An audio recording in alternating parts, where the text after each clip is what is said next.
That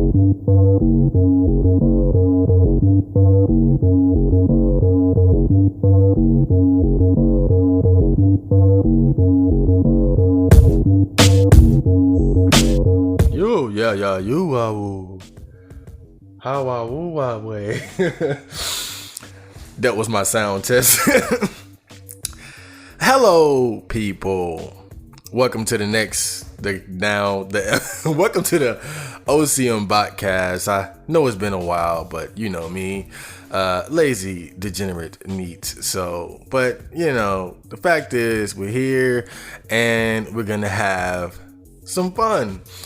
Okay, so today's episode is called Robot Lives Matter. That's just a play on words because of the whole Black Lives Matter thing. As we all know, the whole George Floyd killing and Black Lives Matters protest thing is all jumped off. So I just figured that the main topic of this episode would be police brutality. I did a little research and said, I'll talk about that today. So I'm sure we're gonna have some fun. But before I get started, I just want to let you guys know that I'm recording in my room right now. And normally I don't do that because I noticed that when we got our floors redone, it's like the reverberation in the room made my voice sound, I guess, like it seemed like it created too much reverb when I would record in here. So usually I record in the living room, but I got the floors redone in here, and so I'm thinking that maybe because it was the flooring that caused it. So basically I'm trying to record in my room right now for the first time in a while. So if I sound different or I sound weird, then that'll be why. So just bear with me because this is kind of an experiment here where I just want to find out if my room is viable for recording in again because we changed the floors around. But other than that, it's going to be a standard episode. So you guys buckle up and get ready for awesome. So first we have the news. Yeah. So now I have to talk about this. This is coronavirus part 3. So it's still not over. Man, when this whole coronavirus thing jumped off, I had no idea that it would last this long. It's still a big deal. I thought maybe by the summer it would be dying down, but really it's been just the opposite. There have been a surge in cases. People are still dying. And now it's gotten to the point where wearing a mask in public spaces like stores or whatnot is mandatory. I went to do some errands for my mom, and I go to the store and they're like, no, you can't come in here without a mask. And I'm like, okay. And it's funny because I was one of the first guys wearing a mask. I swear I was one of I felt like a fool. But I sniffed out early that this was a serious situation, so I was wearing a mask pretty early on. But I think after the whole George Floyd thing and the protests, that really distracted from the coronavirus pandemic. And even myself, I kind of fell off as far as like wearing the mask at the store. Like I was really, to be honest, even before masks were mandatory, whenever I went out and I knew I was going into a store, I put my mask on anyway. But like I said, after the George Floyd thing, that became the topic of discussion. And next thing I know, me and my friends were hanging out again. And over time, I realized, I'm not really wearing the mask anymore. And now it's mandatory. I go to the library. They say, hey, you got to put your mask on and all that. So Um, yeah, and it's kind of funny because a lot of people are complaining about having to wear masks now. Like, there's this whole political backlash. There's this there's this public backlash against masks being mandatory. It seems like some people feel like their rights are being infringed upon because wearing a mask is mandatory. I mean, like, do people realize that it's for like your safety and other people's safety, particularly old ass people? I don't know, man. I'm all about standing up for what you believe in. I'm all about, rebelling against the man and all that. But this just doesn't seem like the fight that's worth fighting. Like, this is just, I just don't see it as a big deal. But it seems like some people are still kind of, it seems like some people are still kind of buying into these conspiracy theories that coronavirus really is not as serious as it's being made out to be, and it's the media's way of trying to make Trump look bad or something like that. Again, I don't know. If you know, educate me. But to me, it just seemed like motherfuckers getting sick and dying. Old people, but still, like, we gotta protect our old, right? But the whole mandatory mask thing doesn't really bother me. It was inconvenient the day I found out, but now I know. Okay, well, gotta get back on my mask shit. But I'm not really aware of like the death toll right now. Let me do a quick Google search since I'm here. Just want to look at, see what the death toll is at. I kind of fell off as far as keeping up with that. It's gotten pretty bad in my state. Like, I remember before the protests, like, my state was kind of like boring. Really, I wouldn't say coronavirus free, but it was like, it really wasn't a big deal. Now, like, in my state, we have 120,000 cases confirmed and nearly 2,000 deaths. In the United States, that we have 4.58 million cases confirmed and 154,000 dead. That's a big deal. I mean, come on, dude. I don't think this is a fucking conspiracy. I think people are just dying and getting sick. Let's see, worldwide, you have 17.2 million cases confirmed, and 10 million recovered, but 671,000 deaths. So yeah, it's still a big deal, man. It's still very serious and nothing to play with. I think now myself and other people, we're realizing that this is gonna take a while. Like, things are not gonna be completely normal for a while. I mean, if we're lucky, shit might be kind of like dying down by the end of the year. But honestly, I thought by the summertime it was gonna be better. But I'm just glad that I can go running out in the sun.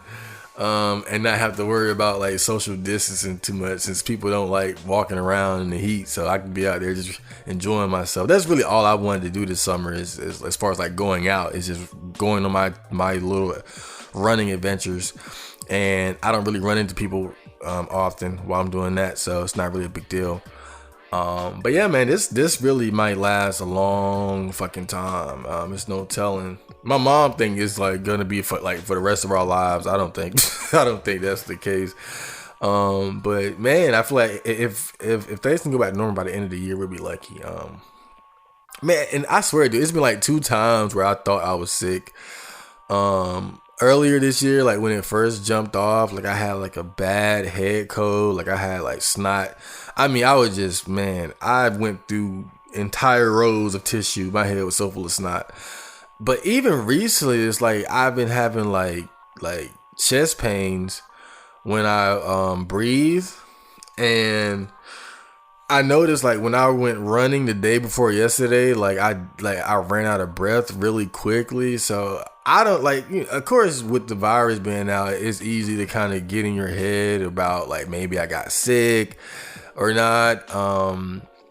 But I definitely, I don't know, man. I might have caught it, because like, just like me, like some of the few friends that I do have, like we have been kind of careless and shit. Like I noticed like now, I don't know, like sometimes a friend will come over and like we'll just be too close.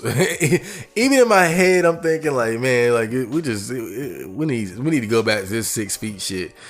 And the scare that I recently had, because my chest was hurting and I couldn't run as long as I normally could. Like I'm realizing now, like I need to really get back into quarantine mode. Like I got to get back into 6 feet and wearing the mask, even like if somebody comes over and shit like that.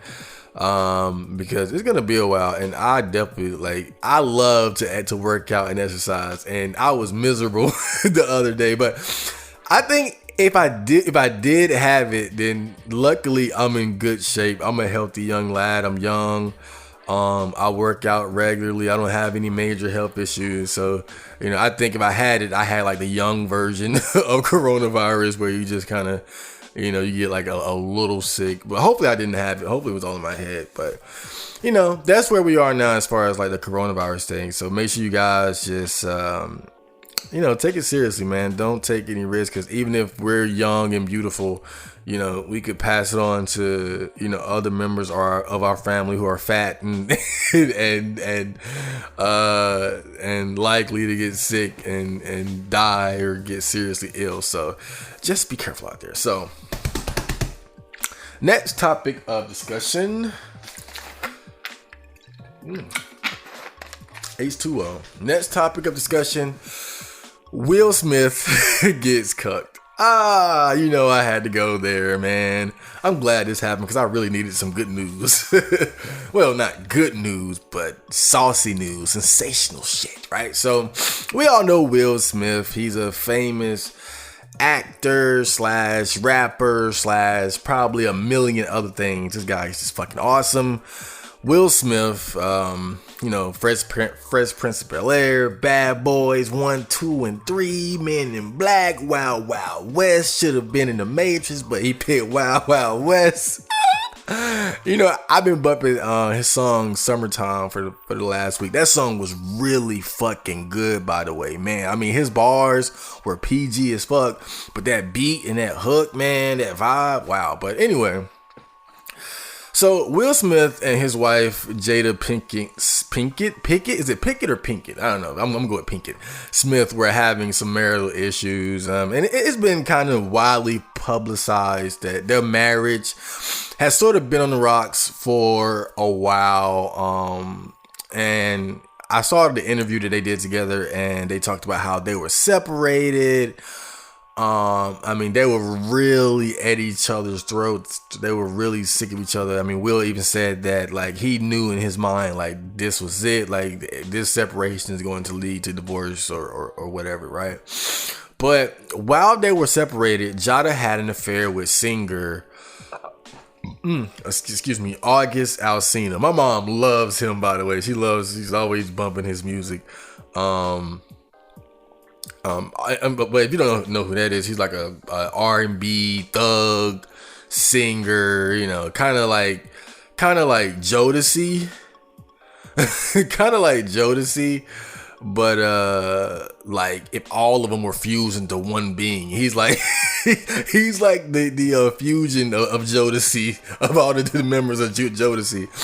But yeah, August, he started the rumors that him and Jada were having an affair or having sexual relations. Now August, he's known for being like well endowed. He's known for being like a young big dick bad boy.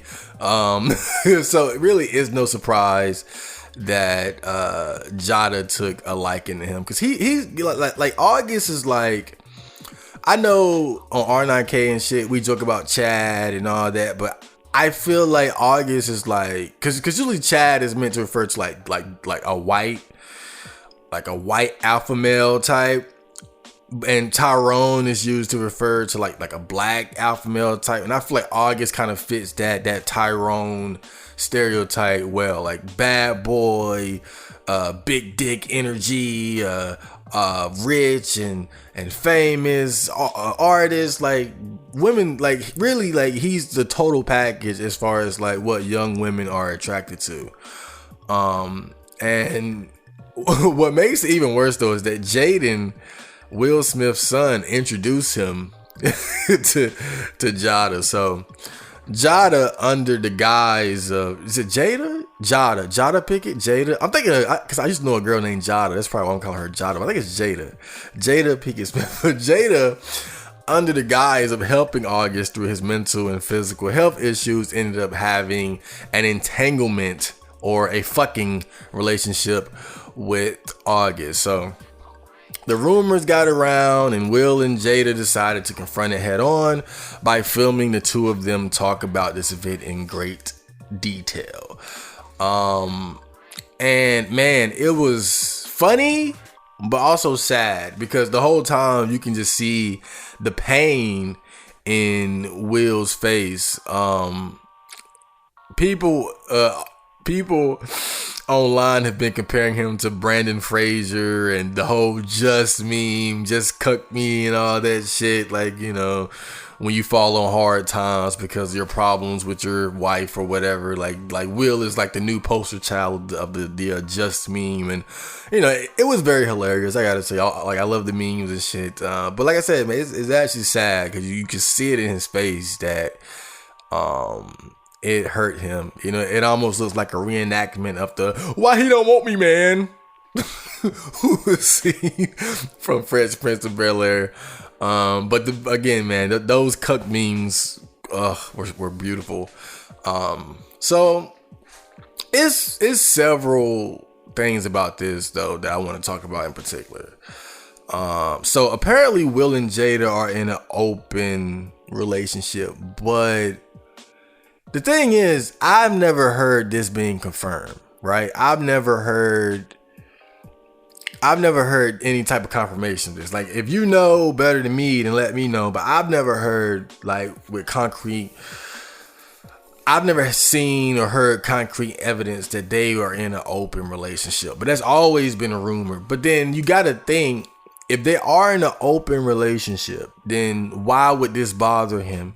If they have an agreement that, you know, we hate each other, you can fuck, you want to fuck, I fuck, well, I want to fuck, then why make a big deal about it? It don't really make sense. If you're in an open relationship, if you're swingers, why would you make a big deal out of one of your wife's excursions? That doesn't really make any sense.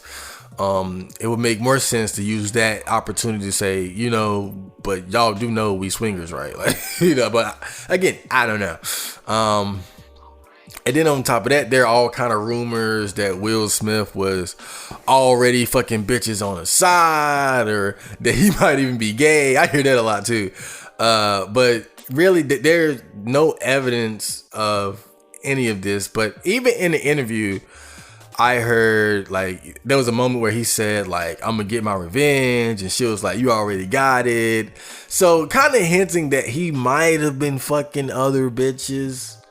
But again, like, nothing concrete. But also a lot of people were wondering, like, why even do the interview in the first place? Like, why even bring, like, why put that out in the forefront? But, you know, I know a little bit about Will Smith. I've seen, like, some of his, like, motivational shit. Like, I can tell, like, Will Smith right now is on a different wavelength. He's on a different vibration. And it's kind of like, I was talking to a friend of the channel, on Discord recently, and he said that he likes how transparent I am as far as, like, talking about shit I'm going through, shit I've been through, my views and whatnot. And I looked, and later on I saw a interview of Chris Eubank, who is a boxer from Britain, and he talked about being transparent as well. And so I'm looking at Will and his situation, and that's something that I noticed about him too, that he's transparent. Like, he's like, he likes to confront things. even negative things that's going on head on and kind of put it out there.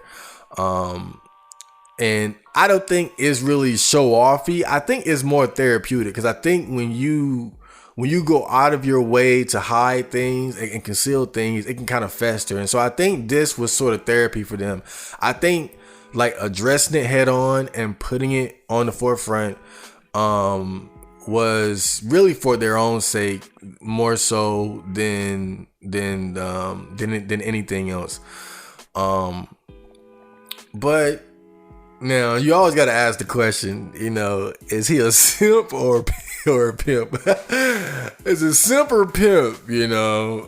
Because despite what she did, he decided to stay with her. Now, obviously, this is some shimp shit. I mean, let's be real. Like, I always see that quote by, I think, one of the girls from Salt and Pepper was like, looking back, I should have gave Will a chance, but he was too much of a nice guy. Like, Will Smith is obviously like a nice guy type dude. Like, everything from his lyrics and his rhymes to, you could tell he's a nice guy, and there's nothing wrong with that. There's nothing, like, I'm not saying that like that now. Like, being a nice guy is not seen as being a cool thing. But I like Will for like the way that he is. But I think that it leaves you vulnerable to situations like this, where obviously Jada is like your typical female. Like, she's hooked on the big dick bad boy archetype, and she hasn't really grown out of that. And that's why once she got enough freedom to do what she pleased, that's exactly what she went for. And guys like Will are easy prey for women like this, because they're nice and kind of easy to manipulate and shit like that. And it just seemed like that classic situation of, beta bucks, alpha fucks. But to even say Will Smith is like a beta male is kind of silly. He's still awesome as fuck. He can fuck mad bitches. Like, come on, like, that's Will fucking, like, let's not forget, like, this is Will fucking Smith, dude. Like, he can fuck mad bitches. It's just that of his own accord, he wanted to get married and live that family life, which is respectable. Now, as far as like what I think about it though, like, you guys know I'm not very fond of the idea of marriage. I have no interest in ever getting married. But I will say this, like, I can respect Will's decision to honor his vows. I know that it's some simp shit, I know, but one of the things that I don't like about people who get married is that, because we all know when you get married, like, it's a commitment to, it's a commitment to pretty much be with that person for the rest of your life, till death do us part, through rich and poor, health and sickness and whatnot. And it's like, people say that, but they don't mean it. They don't really mean what they say. And even though I don't like the, I'm not even saying I don't like the idea of marriage. I think it's just not for me personally. But if you think that's for you, that's cool. But like, I want to see people take it seriously. Like, when you say till death do us part, like, you need to mean it. If not, why get married? Why not just be in a fucking relationship?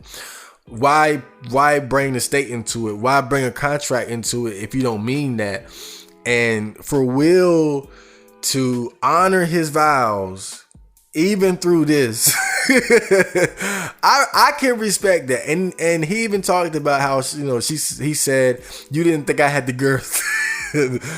Poor choice of words. The girth to love you, and that's kind of what he was saying though, is that you thought I was playing when I said till death do us part, but I'm going to love you regardless of what you do, and again, but that's why marriage isn't for me though. That's why, because I'm not that type of person. Like, I can't, like I take betrayal very personally and very seriously. Like you cross the line with me, I don't want anything to do with you. That's why I know marriage is not for me. I can't sit here, like, there's nobody on this planet that I can honestly say I want to be with you for the rest of my life. And the only person I can say that about is me, and that's because I'm stuck with me.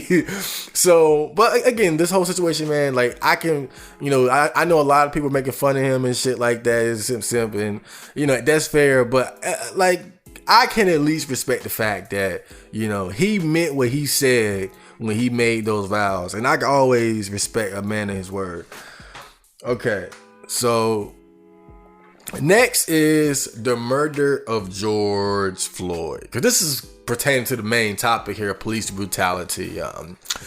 So let's get right into it. So George Floyd was a 46-year-old African-American male who was killed while being arrested after using counterfeit money. He was killed by a white police officer named Derek Chauvin. I think that's the way you pronounce his last name.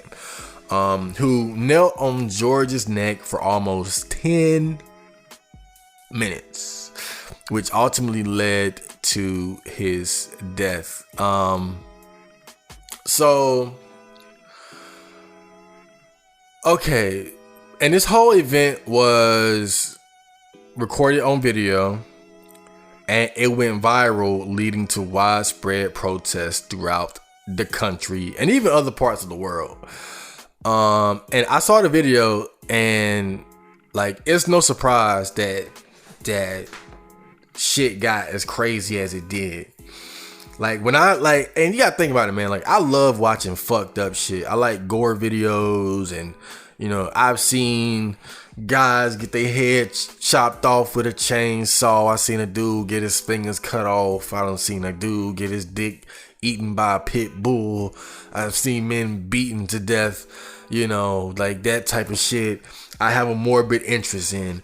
But seeing that guy, like, that, the pitiful look on George Floyd's face, like, it touched me. I can't even lie. Like, seeing that video, man, it touched me in a way that even like gore videos don't. I mean, he looked so fucking pitiful. Like, the look on his face was just pure desperation, confusion, the fear of death.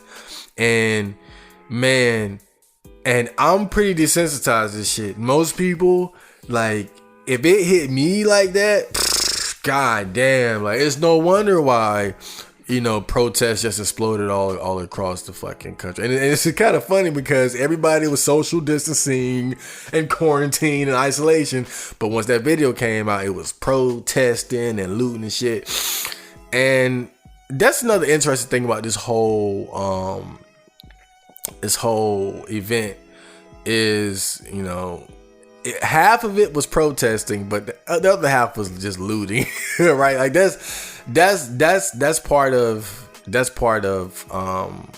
a topic of conversation pertaining to this event, is how it's like, okay, well, I understand the protesting, but why are you looting, man? And you know what, I totally agree with that. Like I feel like the looting does nothing for the cause. The looting does nothing for bringing awareness and trying to bring reform to police officers and how they deal with civilians. But I gotta say that as bad as it got as far as the violence between the protesters and the police and the looting, I feel like the good thing about all this is it shows people, it shows everyone in the government that, and y'all got to think about it, like, this was just one dude getting killed by police and the video going viral, and it caused all that. It shows the government and people that people are not playing. People would go fucking crazy. Like, don't forget, this country is built on rebellion. This country is built on, hey, fuck you, we're fighting back. We're going back to what was it, the fucking Revolutionary War, where we wanted freedom from Britain because they were taxing the fuck out of us. So like that shit is in us, like that level of rebellion. And again, as as counterproductive as looting and the violence was, I feel like it does send a message like, hey, people will go postal. People will go nuts if you think that you can just keep pushing and just being blatantly prejudiced and bigoted towards, and like, people will snap and go crazy. And I gotta say, and this is kind of fucked up, right? But when I heard that they burnt the police station down or set it on fire, like, I know that's bad, right? That's bad. Because the reality is, most cops are not like Derek Chauvin. Like, he's the minority of. I hope I'm being optimistic here, right? But the thing is, man, it's one thing to go fuck up Target. Like, you don't get no points from me to you going to Target and stealing shit to send a message. But the fact that there were enough people who had the balls to say, you know what, we going to the source, we going straight to the police station, we gonna black this motherfucker up. That right there, man, that's hard right there. I love that.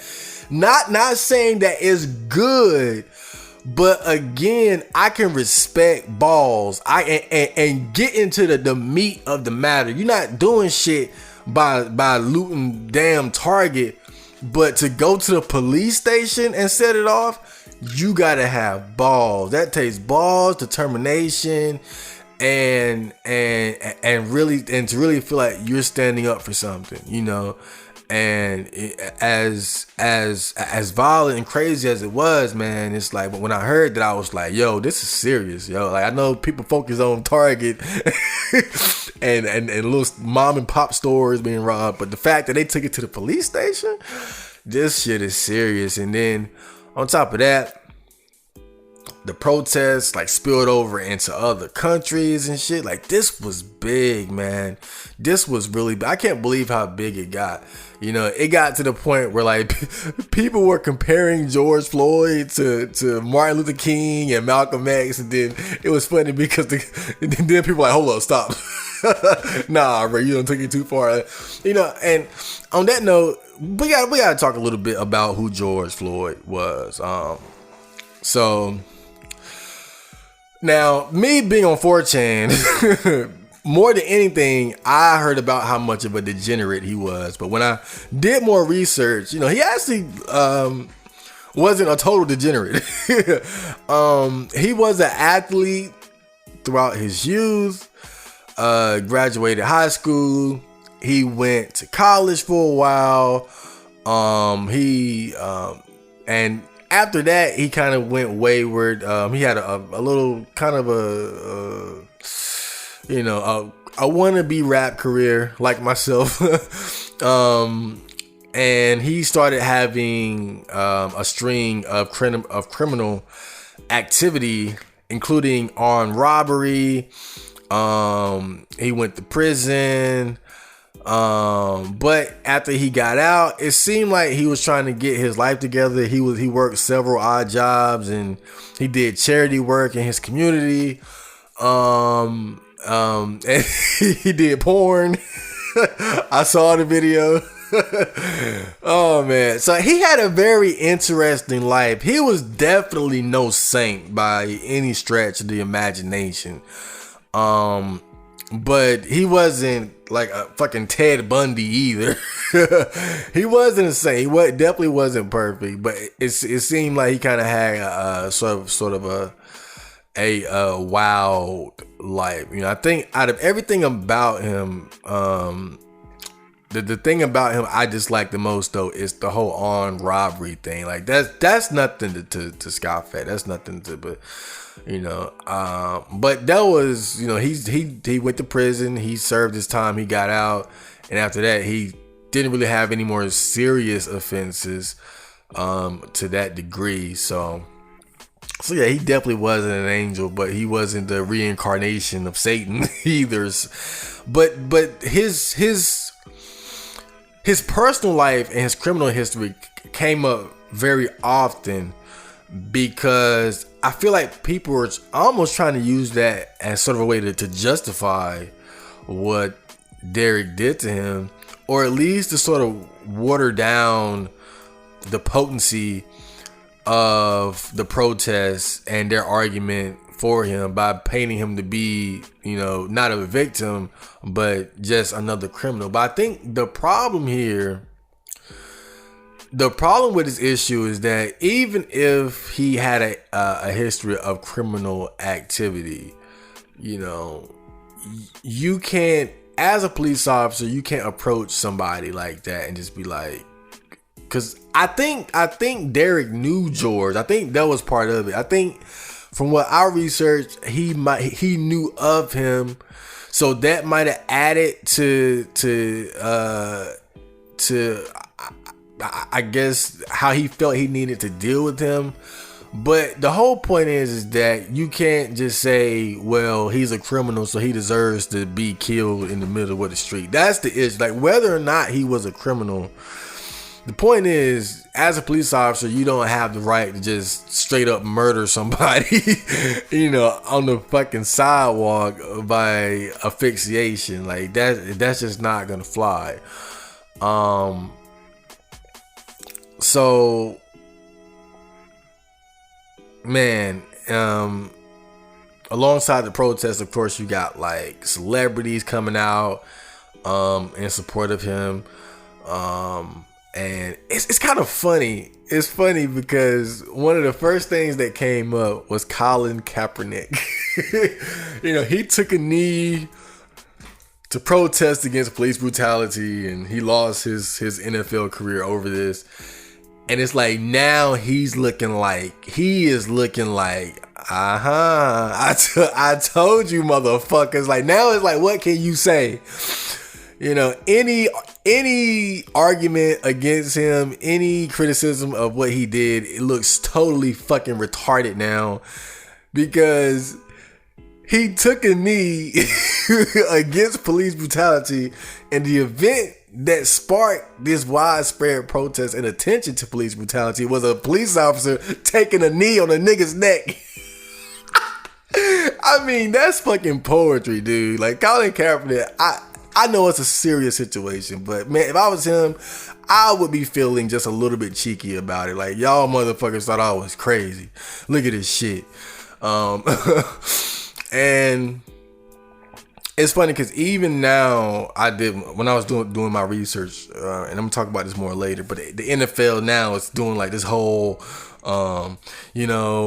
like, we were wrong about protesting and police brutality. Like, we're doing everything we can to show support to Black Lives Matter and all that shit.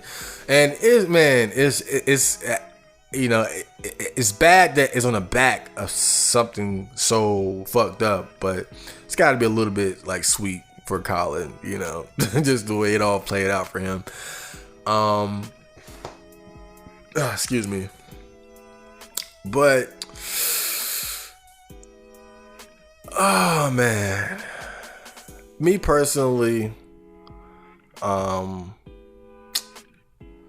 don't know. I think, especially after doing like my little research project on this, like, like some of the things that I learned, there definitely needs to be reform, as far as like police interacting with civilians and criminals. Like, we definitely need work there. I think really, and I'm talking about this more later, but one of the worst things I saw is just how often cops get away with killing people. That's the scariest thing about it. Like, I think back to that incident where the guy, I think it was like a hotel, and he was giving the guy all these crazy orders, like put your hands up, get on your knees, and put your left hand on red. And then he shot him anyway. I forgot exactly the name of the people involved, but that guy is walking free now. And that happens a lot, where it's like police officers are insulated from being held accountable for harming and killing civilians, not in self-defense, but just totally because of their own incompetence. But that's the whole point of this episode, is to talk about this. So, we're going to get into a bit of OC, some music, and then I'm going to get to the main topic of police brutality. You guys stay tuned and stay pretty. I will return.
So that was a bit of OC. Now we're going to get right back into the thing. Okay, so hold up. I just got to find... Oh, fuck. I should have brought this up earlier. I got to find my notes here. Just give me a second.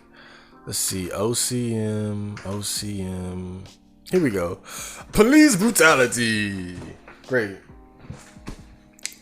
So I just literally just typed in police brutality and clicked on the first articles that came up. But I got some pretty good information here. So this is going to be semi-informative for you guys. So keep those ears open. So this... waiting for it to load up.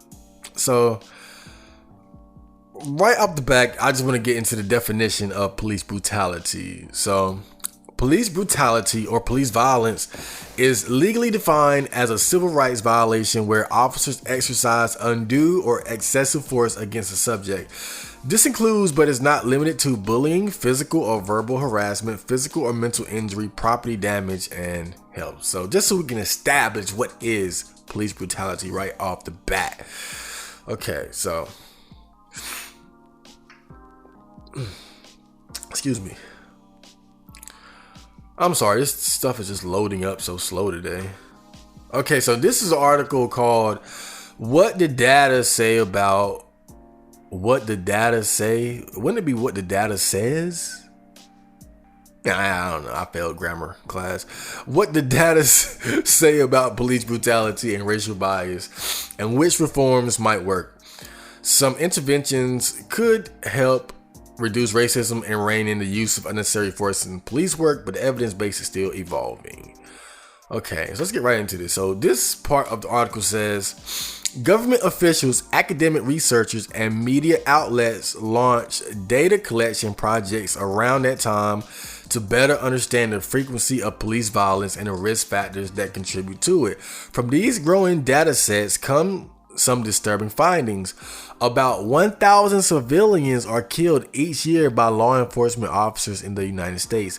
By one estimate, black men are 2.5 times more likely than white men to be killed by police during their lifetime. And in another study, black people who were fatally shot by police seem to be twice as likely as white people to be unarmed. So I feel like at first glance, people might hear this and think, well, black men are 2.5 times more likely than white men to be killed by police during their lifetime. I think immediately the image of a black man resisting arrest probably comes to mind, because definitely in some situations, when a black man is killed by a police officer, is blatantly just wrong, right? But it's also been some situations where it's like they were just doing dumb shit too, man. Like like almost like they were trying to start some shit, or just being like almost unnecessarily resistant and unruly. I'm just saying you gotta think about that being a factor in this. Again, I obviously is a lot of it is unjust, but that's something that you got to think about, is that in some of these situations, I feel like it could have been avoided just by, remaining calm and not making any sort of unnecessary moves that could be misinterpreted as an attempt to maybe like pull a gun out or to harm the police officer. I think as black men, like, we gotta be careful, because I feel like a lot of these white cops, they have, I'm not even gonna say that they're like consciously racist. I think that some of them, it's just that they have a certain image of black men. You know, I think they're more likely to assume that, you know, a black guy is probably a criminal or he's up to no good. Like, I always think back to when I was riding my bike and the police officer pulled me over, and his energy at first was just, it was very confrontational. And I'm calm, I'm chill, I'm keeping my cool. And he runs my name through the, I guess the police database or whatever. And he realizes that I don't have any charges whatsoever. And he comes back and he's like, his whole energy just flipped. Like, now he was like fucking Mr. Rogers. But again, he saw me, young black dude with dreads on a bike at night, and he thought I was fucking Chief Keef. And in reality, I'm fucking like Wayne Brady. You know, fucking different strokes or something, you know. I'm Will Smith out here, dude. But again, that's just something that you got to think about with this, is, you know, how much of that could have been avoided just by being cool. Okay, so this part says, we have enough evidence that tells us that action needs to be taken, says Justin Nix, a criminologist at the University of Nebraska, Omaha. 1,000 deaths a year does not have to be normal, since Nature reported last September on what the data say about racial bias and police killings. New evidence has continued to support a link. Data from California showed that police stopped and used force against black people disproportionately compared with other racial groups in 2018. A December 2019 paper reported that bias in police administrative records results in many studies underestimating levels of racial bias in policing or even masking discrimination entirely. Now, this is certainly true. Kind of goes back to what I was just talking about with my own experience, where, you know, he saw me and approached me in a confrontational way, realized I wasn't a criminal, and then totally flip-flopped. And I did a little bit of research on this when I was in school. I remember reading about how police do stop and you know, the whole stop and frisk thing, like how black people and minorities are targeted disproportionately compared to whites, and that's a very real thing. And again, it's like, how much of that, like, because I feel like there's conscious racism and then I feel like there's subconscious racism where people don't like I feel like conscious racism is like, I hate blacks. Like, I hate blacks and I know I hate blacks. I know why I hate blacks, you know? But I think some of it is like, I think it can be subconscious too, where it's like you see so many negative portrayals of black people, you say, or maybe just through experience, you just notice that as a police officer, most of your confrontations, most of the people that you run into that are criminals and degenerate and did this and did that are black. And so even if consciously you're not racist, as in I hate black, because you had all these experiences where you have all these negative experience with them, subconsciously you approach them, or you assume that, you know what, this guy might be dangerous, I need to be careful. You know, it's like, I've been walking Friender around the neighborhood, and most people will see him and think like he's some type of German Shepherd. And I know one guy who I run into every now and then, he works at the furniture place, and he called Friender. He said, "Are you walking that killer today?" And it kind of surprised me, because I know Frender's a softie. Frender's is a harmless, well, you know, as harmless as a dog could possibly be. But I was wondering, like, why did he see Fender and think of him like as a killer? And then the girl that works with him had told me that he got bit by a German Shepherd. And that's what Friender looks like. So when he saw Friender, he immediately thought, oh, like that's one of them motherfuckers. That's one of them motherfuckers that bit me, you know, just as he kind of looked like a German Shepherd, right? But that's just an example of what I'm talking about, how your experiences can make you assume certain things about certain types of people. You know, if you have a lot of negative experiences with women, then you might begin to become somewhat misogynistic. You might turn into a MGTOW red pill type. But if you had nothing but beautiful, healthy relationships, then you're not gonna be able to relate to those guys. And I think, again, part of this is just I'm consciously racist. I hate them niggas, right? But I think some of it is just I think some of these guys have had so many bad experiences dealing with black criminals that when they run into black people and while they're on the job, I think it's hard for them to look at it, to look at them as an individual, to look at them as someone with a blank slate. You know, I think that's part of the difficulty. I mean, I'm trying to play devil's advocate here, you know, because I don't think all of it is just I hate blacks. That's definitely part of it, but I think some of it is just is subconscious.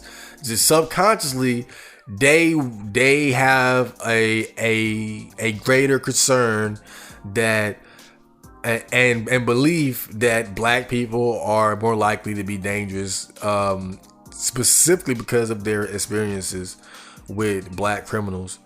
So yeah. This part says, based on information from more than 2 million 911 calls in 2 U.S. cities, he concluded that white officers dispatched to black neighborhoods fired their guns 5 times as often as black officers dispatched for similar calls to the same neighborhoods. Hoekstra wonders whether the factors that contribute to an officer using excessive force might be predicted in a similar way to how U.S. Major League Baseball teams use sophisticated statistical models to predict whether a player has the potential to be a future all-star. Now, this is very interesting right here. So it says white officers dispatched to black neighborhoods fired their guns 5 times as often as black officers dispatched for similar calls to the same neighborhood. So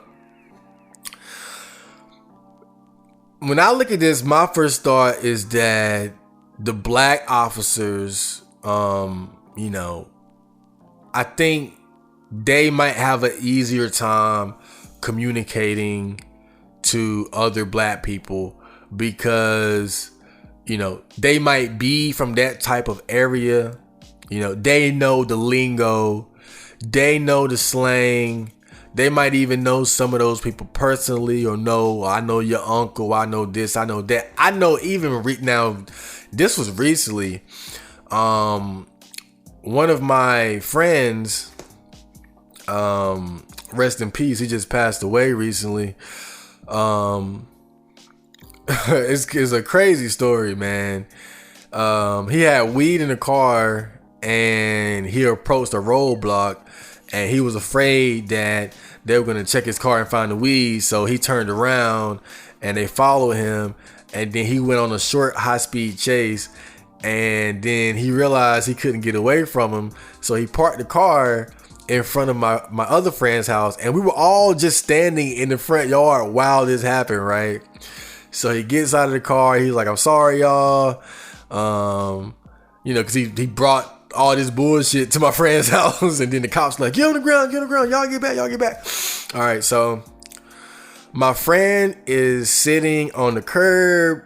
We're all kind of standing back, and the police officer, they find the weed. They find guns in the car, but the guns were legal. Like, these were like legal guns, right? So, but the black officer, like, dude is just totally confident, you know? And he's talking to my other friend, and he's like, "Oh yeah, I know some of your people." And he's talking to the friend who sped off, and he was like, "Yo, like, you ain't had to speed off. Like, we don't care about you having weed, and we don't give a fuck about you and your weed. You know, we're gonna write you up for a citation or whatever. But other than that, you good." Like, the whole situation was smooth as fuck. I mean, this guy literally like sped off on the police, led them on a short chase. But once they realized, oh, he did it because he had weed in the car. You know, yeah, he had guns, but they're legal guns. You know, it turned into a non-issue real quick. And then on top of that, the black officer, he knew, he not really knew, but he seen my other friend who sped off in the car. He seen him in the neighborhood. He seen him on his skateboard in the neighborhood. So this whole situation could have been real fucked up. I mean, again, drugs and guns in the car, sped off on the police, but the whole situation got ironed out smoothly just because he realized, oh, this is just a scared kid. He had weed in the car. He thought we gave a fuck. We don't.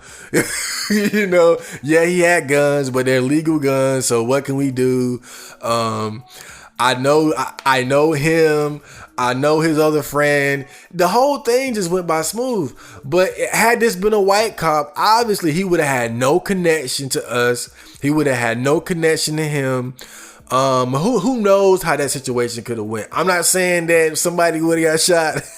But again, I just think that's a good example of there's no way that situation would have went as smoothly as it did if it was a white cop that pursued him and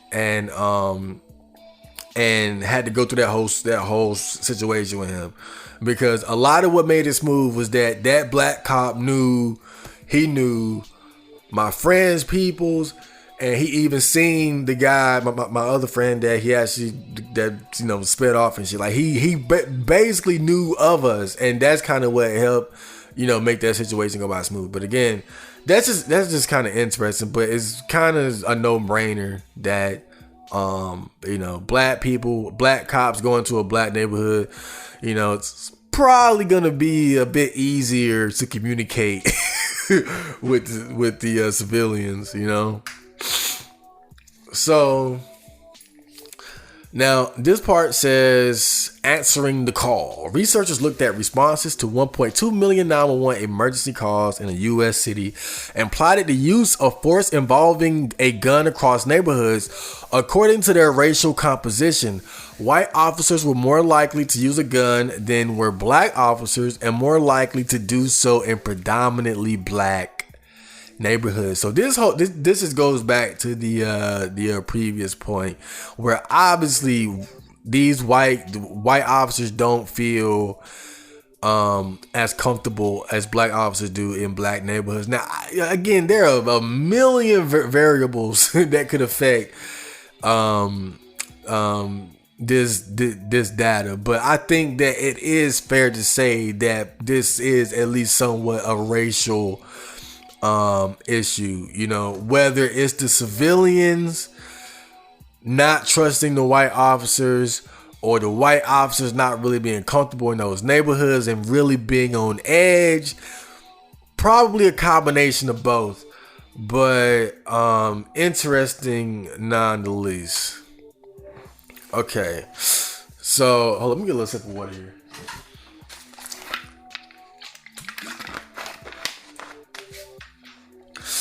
Okay, now this part says, but carrying out disciplinary action, let alone firing an officer, is notoriously difficult in the United States.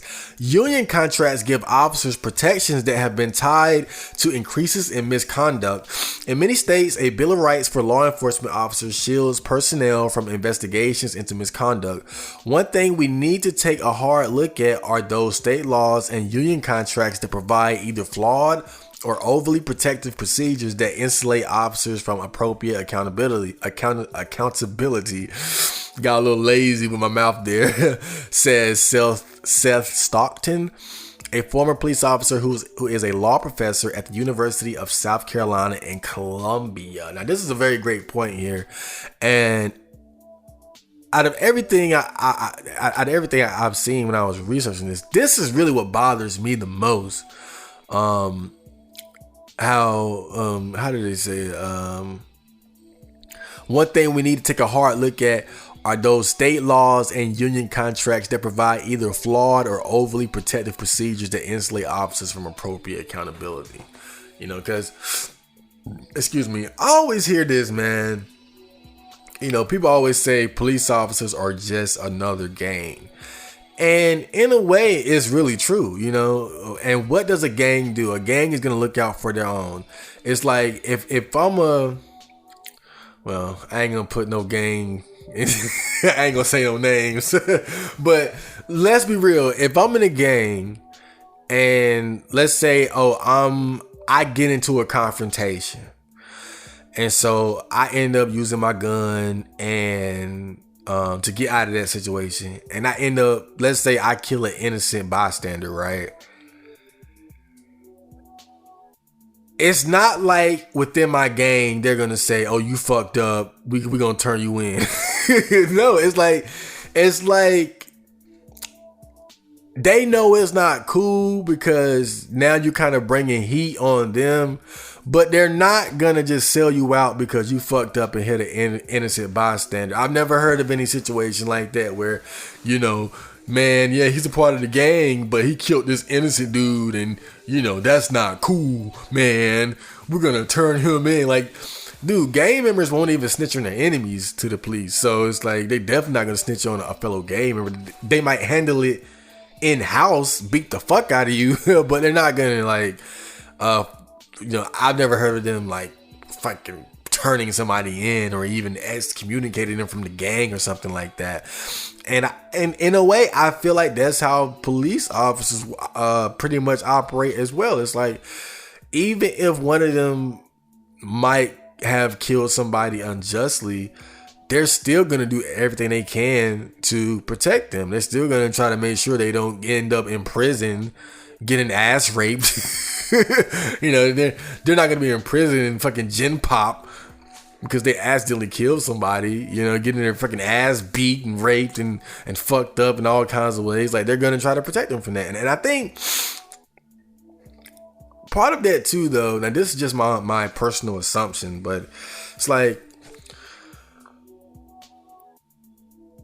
accidents happen, mistakes happen, shit happens, right? And I feel like knowing that you could become a police officer, and in the unfortunate event that you accidentally killed someone, and like knowing that you're going to actually be held fully accountable, like you just a nigga off the street and you killed somebody, and you in that motherfucking courtroom with your state appointed attorney. You know, like no. And if people knew that was the case, it would probably be less people willing to be a police officer if they knew that they would be held accountable for their mistakes, especially like murder. You know, that would probably discourage people. But that discouragement needs to be there. If you're not prepared to take on that level of responsibility, then you really don't need to be a police officer to begin with. And I think that fear needs to be there as a police officer, knowing that, you know, if I murder somebody unjustly, you know, I have to be held accountable fully as a civilian, not as a protected class, not as a police officer or whatever. So, okay. Oh, this is a long one. Okay. Now this part says, Lawrence Sherman, director of the Cambridge Centre for Evidence-Based Policing in Cambridge, UK, suggests that states have the constitutional power to license or revoke the power of any individual to serve as a police officer. If a state agency was keeping track of everyone's disciplinary history, they might have taken Derek Chauvin out of the policing business 10 years ago, says Sherman. Chauvin had received 18 complaints against him even before he put his knee on Floyd's neck. We monitor performance of doctors, Sherman adds. Why don't we monitor the performance of police officers? So I gotta talk about that right now. This motherfucker had 18 complaints? What? What? 18?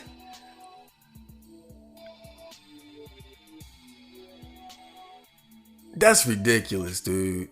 That is ridiculous. 18 complaints. But of course, nobody gives a fuck. So let's move on.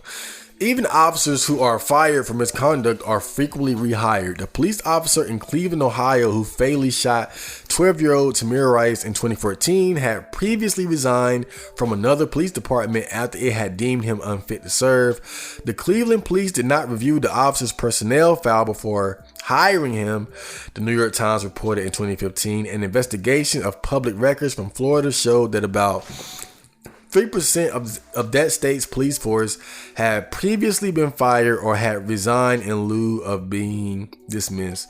The study published in May found that these officers tended to move to smaller agencies, which served a slightly larger proportion of black residents, but with no significant difference in crime rates. They also appeared to be more likely to commit misconduct in the future compared to officers who had never been fired.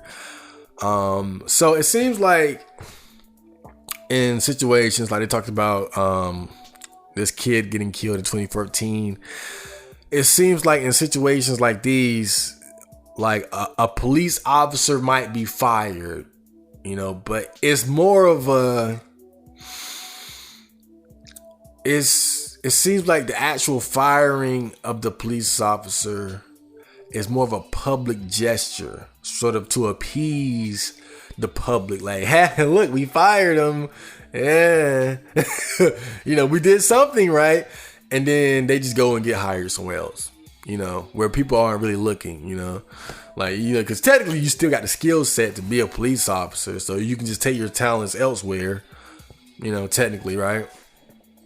But just again, all goes back to how police officers, for the most part, just aren't held accountable for when they really fuck up. They'll fire him publicly, but then once the public forgets, he's got another police officer job in some smaller town somewhere. So it's kind of fucked up. Excuse me. Okay, now this says the use of body-worn cameras could be among the easiest interventions to enhance accountability. The technology gained traction after a randomized experiment published in 2014 compared shifts in which all officers wore cameras all the time with shifts in which they never did. The likelihood of force being used by officers with cameras was roughly half that of officers without cameras. Furthermore, camera-wearing officers received about 1/10 the number of complaints as did officers without cameras. Now, this is a no-brainer. I think body cams are probably one of the best deterrents of police brutality and misconduct. Easily, and this is common sense, dude. I think anybody on planet Earth, if you had a camera on you at all times and the feed was constantly being uploaded to, like, I don't know, some type of criminal database or something where people would later look at it in case something happened, people would be on their best behavior. Like, how the hell are you gonna cheat on your wife and you got a camera on your ass at all times? How the hell are you gonna even cheat on your taxes? How you gonna cheat on your taxes? You sitting there like trying to cheat, putting lies down, and the whole thing being recorded and uploaded to the damn government. Look, you couldn't even download movies illegally. Your ass right there on that camera, downloading fucking what the hell is popular now? Fucking Joker 1080p off Pirate Bay or whatever. Nigga, you caught. Like that goes with anybody, bro. Like, if we all had now, I'm not saying that I don't want us all to have cameras. Don't get me wrong, but I feel like in the case of like police officers, given their line of work, I think that body cams should be like a necessity. Honestly, body cams, that's a no-brainer, man. Like, when you in a position like that, a position of power, and you're insulated from being accountable for when you fuck up, I think that's the obvious. Body cams, that's the obvious. But I don't know, like, how, like, is it, like, I'm pretty sure it's not mandatory, like countrywide, like nation. I don't think it's like a nationwide mandatory thing. Certainly in some states or police departments it is, but I know it's not nationwide or anything like that. But that would definitely be a strong deterrent, without a doubt. Okay, Stoughton also emphasizes the role of racial bias in society, as evidenced in the months leading up to Floyd's murder by the fatal shooting of a 25-year-old black man, Ahmaud Arbery, by two white men while he was jogging in Georgia, and by a white woman's 911 call to falsely report being threatened by a black bird watcher in New York City's Central Park. I have become convinced that we do not have a race problem in policing, says Stockton. Rather, we have a race problem in society that is reflected in policing. That final line is good. But yeah, I mean, he makes a brilliant point. It's not just a police versus black people issue. It's, you know, some people some people are just consciously fucking racist. You know, some people just straight up do not like blacks, you know, and I see a lot of this on 4chan. You know, 4chan is an anonymous website for the most part. You can really express yourself. And I know a lot of people would say you can't take everything on 4chan at face value, but I think a lot of it you can. I think a lot of the racist shit that you see up there, I think is genuine. You know, I think when you see these guys say, you know, I'd never fuck a girl who fucked a black guy, a lot of these guys are fucking serious. When you see these guys and, you know, saying nigger, nigger, nigger, that's how they really fucking feel, you know? And obviously racism is still a thing, and it's just that it's not cool to be racist. That's the thing. It's not cool to be racist anymore. So you can't really, you know, put that out in the forefront. You know, it's not cool. You can lose your career, you can lose your job, your standing, and all that. So now, if you want to be racist, you got to be low key with it. But it's still very real. You know, I'm sure if I was white, in fact, man, I was on my Discord and somebody posted a video of like this dude standing in like a white area, like with the Black Lives Matter protest shit, and oh god, like the white people in that community were mad. Oh boy, it was crazy. But you know, I'm moving on.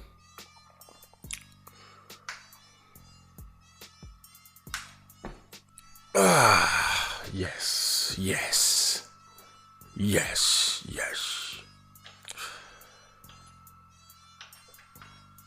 Hold on. Oh man. Okay, so we have some more statistics for you guys. So it's interesting. It says police have killed 598 people in 2020.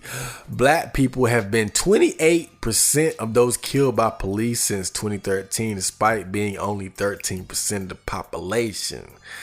You know, now is this because niggas just be wildin', or is it because these motherfucking cops be racist? I have no idea. Okay, here's some more stats. Black people are more likely to be killed by police. 3 times more likely to be killed by police than white people.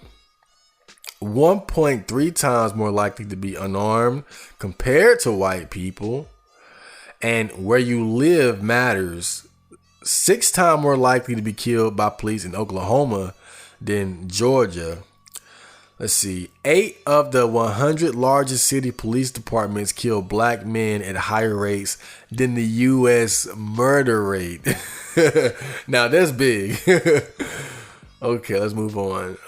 There is no accountability. 99% of killings by police officers from 2013 to 2019 have not resulted in officers being charged with a crime. Now that's fucked up. Now I know, you know, there is a such thing as self-defense and, you know, justified killings and all that. But ain't no way 99% of those deaths were 100% justified. It's not possible. It's not. It's like when you in the fucking army and you go to war, when they went to Vietnam. Yeah, a lot of that was just soldier on soldier combat, but they killed a lot of farmers too. They killed a lot of little kids, you know, fucking rice farmers and shit. Come on now. Like 99%, you bugging. You really bugging. Ain't no fucking way.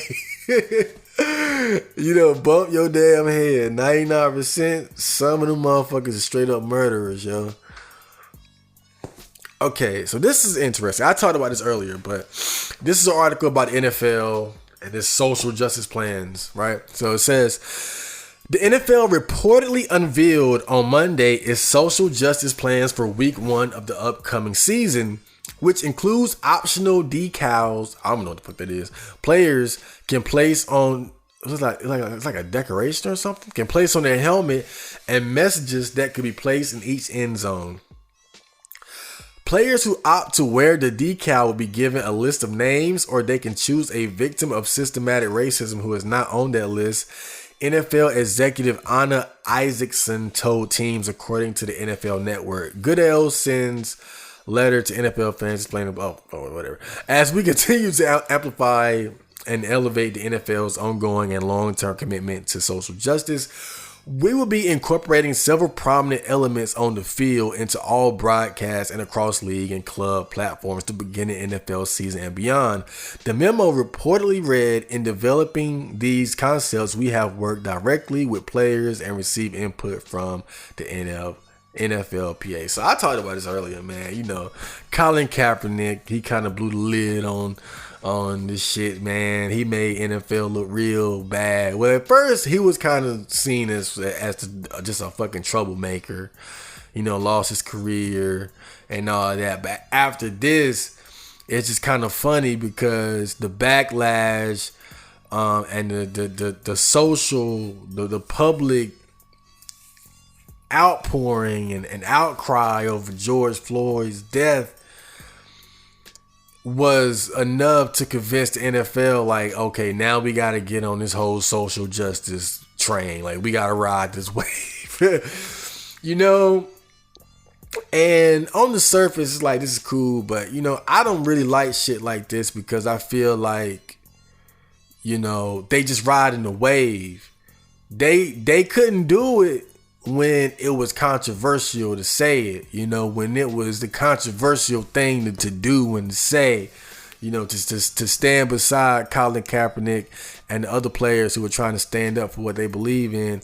They weren't willing to do that when it was hard, you know, when there were, you know, I guess they felt like they were trying to please like their core audience, which is the, you know, the patriotic white man with the American flag, you know. I mean, let's face it, you know, that's I think they were trying to appeal to a certain group, and that's why they didn't allow Colin Kaepernick and these other players to just do as they please. But now after this whole George Floyd thing, it's like if you're not in support of Black Lives Matter, like that's like you saying I love Donald Trump. You know, it's too controversial for most people to just go against or to not show support for it. But again, it's like what bothers me is that I don't feel like it's genuine because they're doing it now that it's easy to do it. You know, it's just like the whole gay pride shit, like the whole Pride Month, like all these corporations and shit, they dick ride in pride because it's easy to do that now. You know, it's cool now, so it's easy to do, you know. And when I see shit like this, like I always gotta wonder, is it genuine or are they doing it because it's easy? It's easy now. It's cool to say Black Lives Matter now, you know. It's cool. It's cool to stand up against police brutality now. It's cool because now we have hard evidence. We got the George Floyd killing right there in our fucking face. You know, all these protests and shit going on across the country and across the world. So it's easy to do it now. So when I see this shit, like, it don't really impress me because they're doing it a little bit too late. They're doing it now that it's easy to do it. You know, they doing it now that it's cool. They couldn't do it when it wasn't cool. They ain't do it when it was controversial. You know, it's not controversial to do all this shit. Now, it was when Colin Kaepernick put them knees on that grass, but it's not now. Now you put your knees on now you do that shit. It's like, what? It's like, you know, that's the wave now, dude. So it's like, again, man, seeing this it don't impress me. It really don't. It don't impress me at all. But I just find it hilarious. I just find it hilarious how they fucking flip flop so quick, you know, because now the tide of battle has changed and it's no longer in their favor. Now you'll be a fucking fool not to support Black Lives Matter. From a business standpoint is what I'm saying. And that's really what it's all about. It's all about business. All these corporations going, Black Lives Matter, gay pride. That shit is business oriented, bro. That's what that shit is all about. That's why really that shit just don't impress me, dog. Cause they doing it cause it's easy. They doing it cause it's trendy. They doing it cause it's cool. Not because they really give a fuck. So I don't like shit like this. Oh man, I got a little ranchy there. Oh man, so that's it. I'm gonna end it on that note. Certainly, police brutality is a deep subject I could go even deeper into, but God, I'm gonna call it there. I hope you guys enjoy my little research, little 5-minute research I did into police brutality and statistics. But again, it's still it's interesting because man, I'm so focused on my own bullshit, trying to get my life together. I tend to ignore shit like this, but it's kind of fascinating to me because when I look into it and I see the obvious issues, they are very real. Like this isn't just something like this isn't something that should be ignored. And I think even myself, I find it very problematic how police officers can literally get away with murder. Like that in particular really fucking bothers me. But one other thing that I kind of wanted to talk about though is the whole Black Lives Matter, All Lives Matter thing like that. Because I noticed there's an issue between people who are for Black Lives Matter and people who are not really against it, but I feel like they don't really understand it. And I think we all know the most common counter to Black Lives Matter is All Lives Matter. And it's kind of funny. It's kind of funny because by saying All Lives Matter, now you look like a fucking racist. Like saying All Lives Matter is like saying I hate niggas. But I understand where they're coming from. I think when people hear Black Lives Matter, they're misinterpreting it as it meaning only Black Lives Matter. When that's not the case. I think the idea behind Black Lives Matter is, we're being discriminated against. We're dealing with prejudice and bigotry. We are not animals. We matter. Our lives matter. Black lives matter. That's what people are trying to say. They're not trying to say Black lives are more important than white or Latino or Asian. Not trying to say other lives don't matter. It's just saying, no, we matter.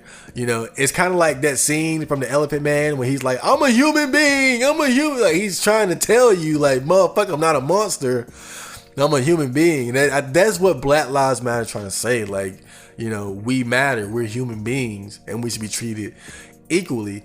But I think when people hear Black Lives Matter, they, again, they come back with All Lives Matter because they don't really understand what it really means. But I think also when people say All Lives Matter, they kind of get too much flack too, because again, they're only saying that because they don't really understand what people mean when they say Black Lives Matter. Because All Lives Matter, that's fucking obvious. That's the that's a no-brainer. That's the obvious. I mean, obviously, dude, but that's not really what it's about.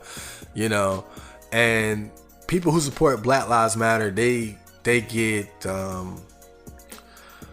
offended by that because they feel like it distracts from the issue, the issues that they're trying to bring up. It's like, yeah, all lives matter, but we're focused on these issues that we're dealing with now, but I don't really think necessarily one side is bad or good. I think it's really just a misunderstanding. I mean, to be honest, Black Lives Matter, it's a good movement, but the choice of words for the name is not that great because it could easily be misinterpreted as something that is not. And a lot of people misinterpret it as meaning, Black lives matter more than other lives, when really they're just saying, no, our lives matter equally as well as everyone else's. But that's my views on it. I hate getting political. I hate politics. Because my life is so chaotic. I got to get my own life together. That's why I don't even have time to seriously think about like the fucking morals and ethics of politics. It's God, I don't want to deal with this shit. But still, it's good for me to take time out to kind of look at these sort of issues so I can kind of educate myself and stay in the know of current topics. So I hope you guys enjoyed that. And next, I'll be going straight into the thread of the day. It's gonna be some funny shit. Stay tuned.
So I lied.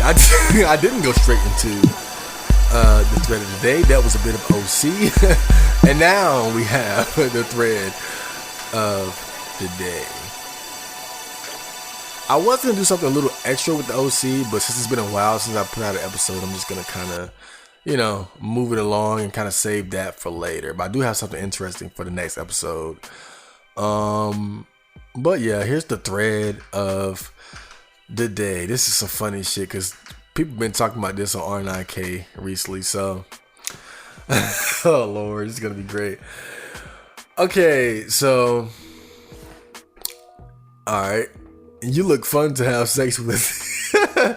Okay, so now if you don't know, this guy is pictured here. He's known for recording himself riding around on his bike and asking women out on dates. I'm pretty sure he never said you look fun to have sex with. I think they're making fun of him because he would say you look fun to talk to or something, or to have a conversation with, or some shit like that. He never said anything vulgar to my knowledge.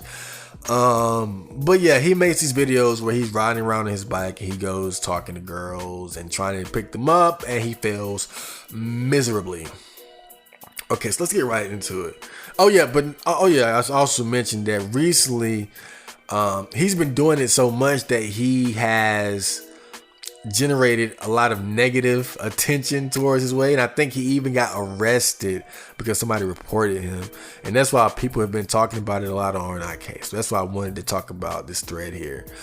All right, let's get right into this. So he says, the first poster says, "This is what you fucking incels sound like."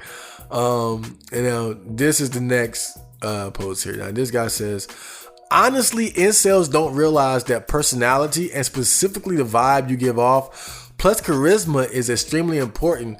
A hot, ripped, good-looking guy can still come across as unattractive by behaving weirdly, poor, spurgy social skills, etc.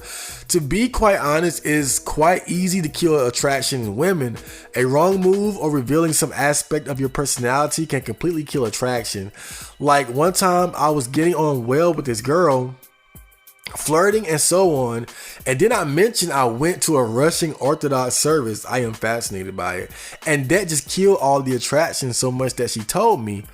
Unfortunately, sometimes you do have to hide aspects of yourself, particularly any vulnerability, from women in order to be attractive to them. Anything weird or weak or left field often puts them off." I talked about this on How to Be a Neat when I think it was the I Never Seen a Vagina episode, and I was talking about like what women are attracted to. Like, I fucking know, but based on my own theory, and which I think kind of lines up. But if you notice, I rank the importance of things like this. I said number 1 is status, 2 is attitude, 3 is looks, 4 is money.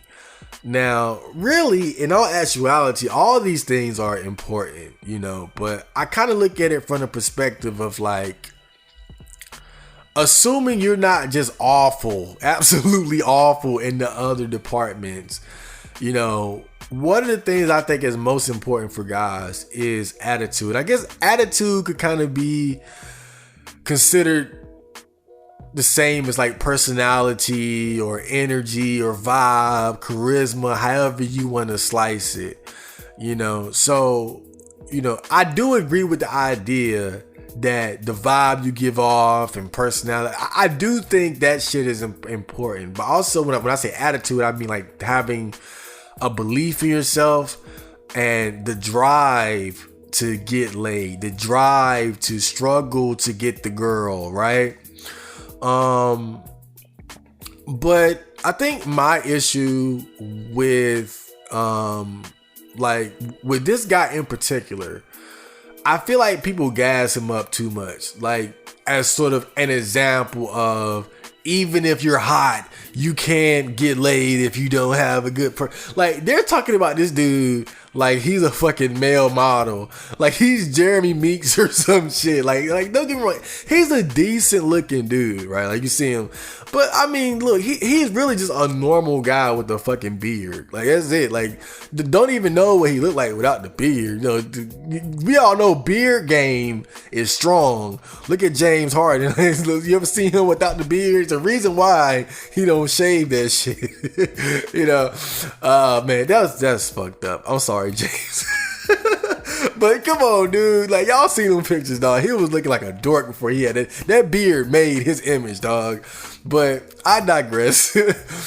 Like, people really gassing him up like he's just like he's like a fucking supermodel with like a bad personality or something. But I, having watched the videos, like, all right, he's a decent looking dude, but yeah, like on some level, he is an example of, cause it's not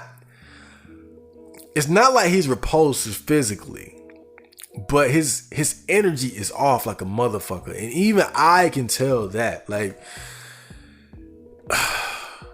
when you see him interacting with these girls, it's like, it must be autism. I can't even, like, words. I don't even know how to describe like what it is, but it's like because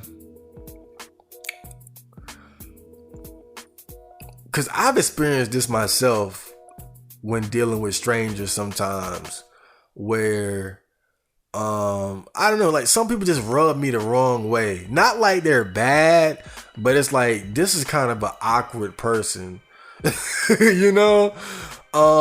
Like I was just like, when I was at the library, I ran to the library, I was tired, so I sat on the bench, and like this like white dude came up to me and was like, "Can I sit down beside you?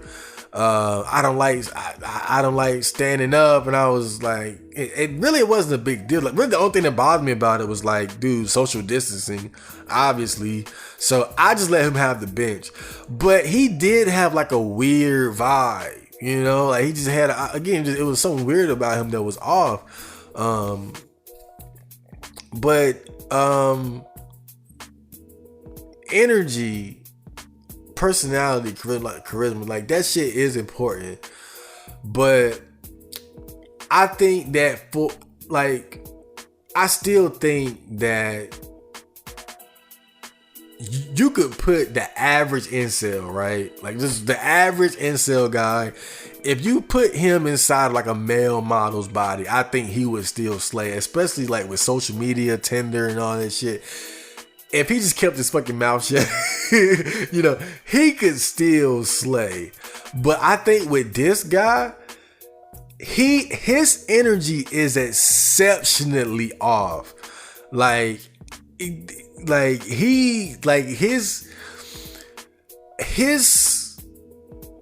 His person, again, I can't even say personality, because it's not like he's a bad dude. So it's not like a personality issue.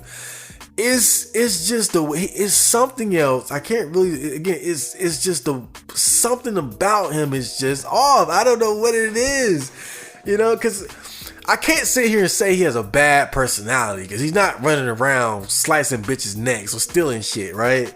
Like he's not an evil person, but he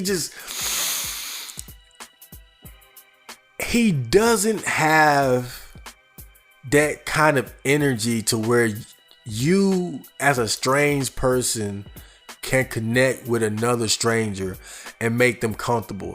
That's the best way I can describe it. Is like, I'm sure if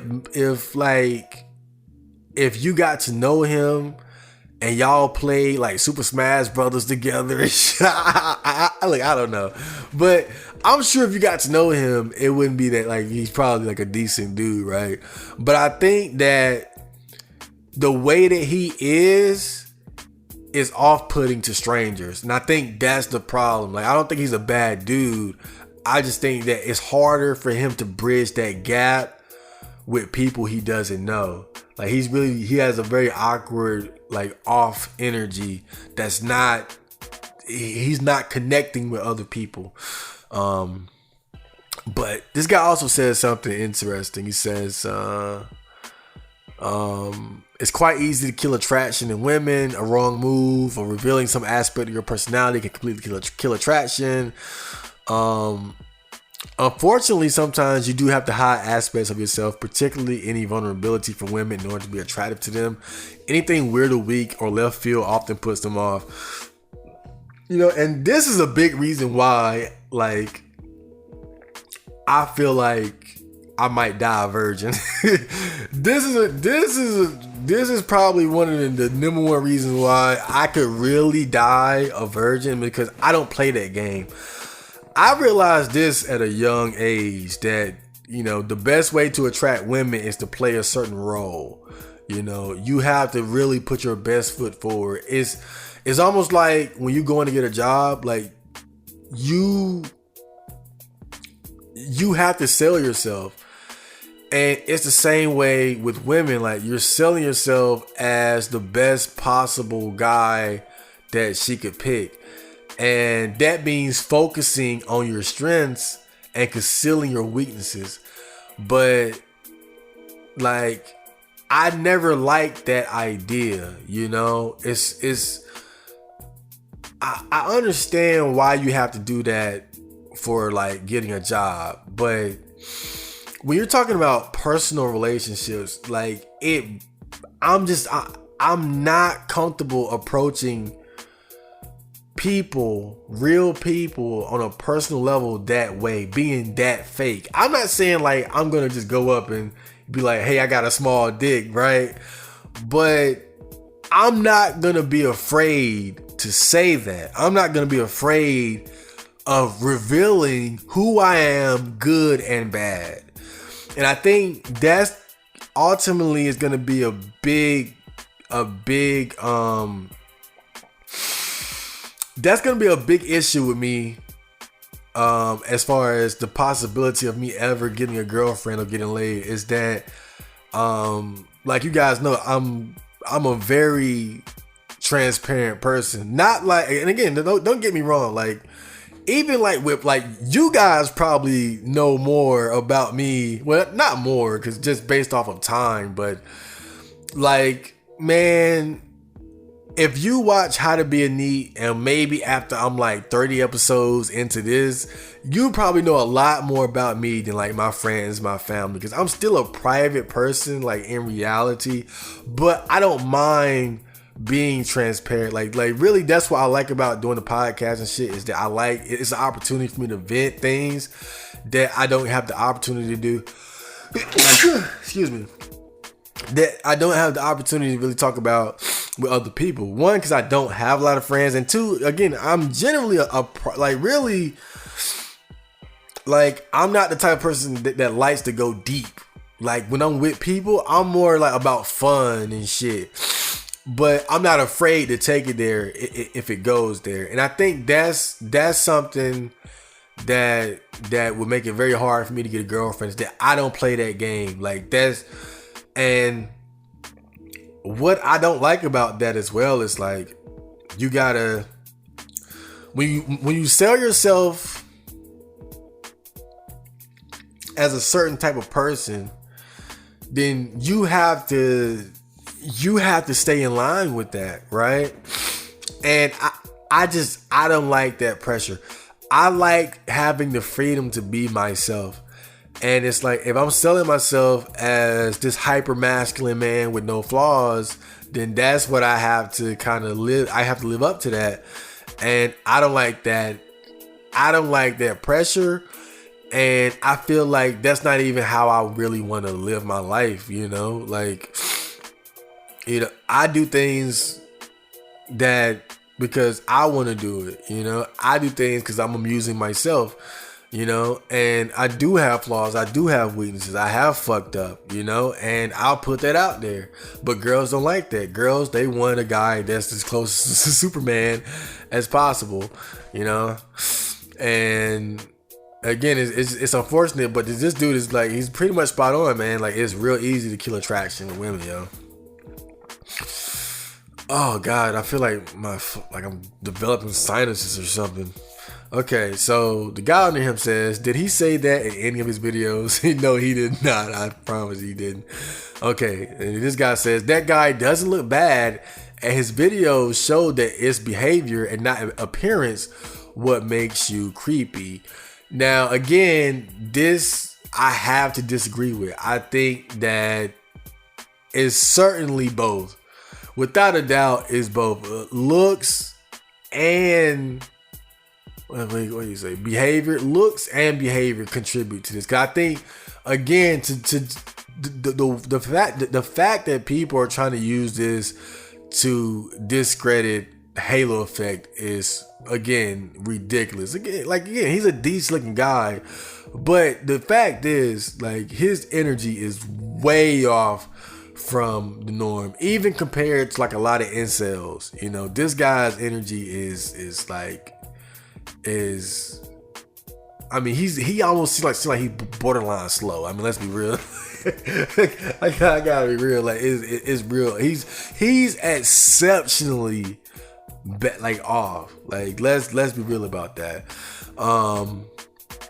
But again, appearance is definitely a big part of it too, as far as like whether or not a girl is gonna be receptive to your advances. You know, you having quote unquote good behavior could, you know, make her feel more comfortable, but it's not gonna fucking change her mind if she's just not physically attracted to you. Okay, laugh out loud. Women spurge over literal murderers. So don't give me that vibe bullshit. When you're attractive, people are very willing to look past the things like how he might beat the shit out of you and kill you in your sleep. It's hilarious that people use attractiveness as a guide to how good a person is, when it's more likely an attractive person full of confidence is going to try and rape and kill you. If you look at most serial killers, they're usually attractive and use this to their advantage. In short, ugly guys with low self-esteem are very less likely to murder you. Now, this guy has a point, but I think he's misunderstanding what people mean by vibe.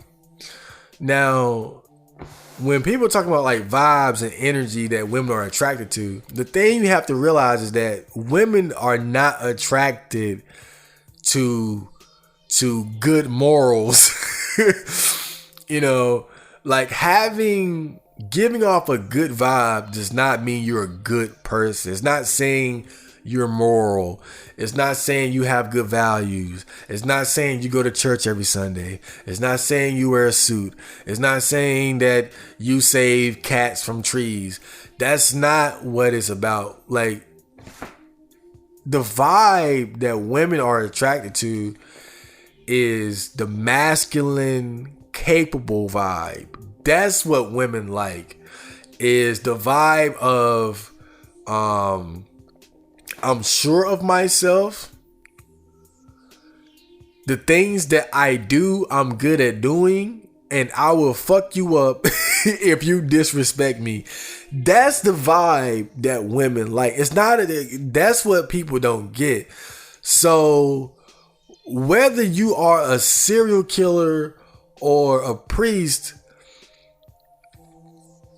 really doesn't matter. That's not the vibe that people are talking about. They're talking about the masculine, self-assured, capable vibe. You know, that's what women like.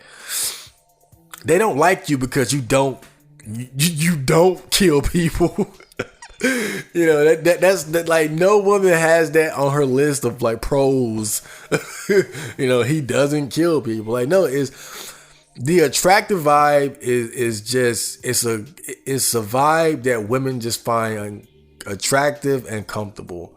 You know, it's not about you being a good person. It's about you being masculine and capable.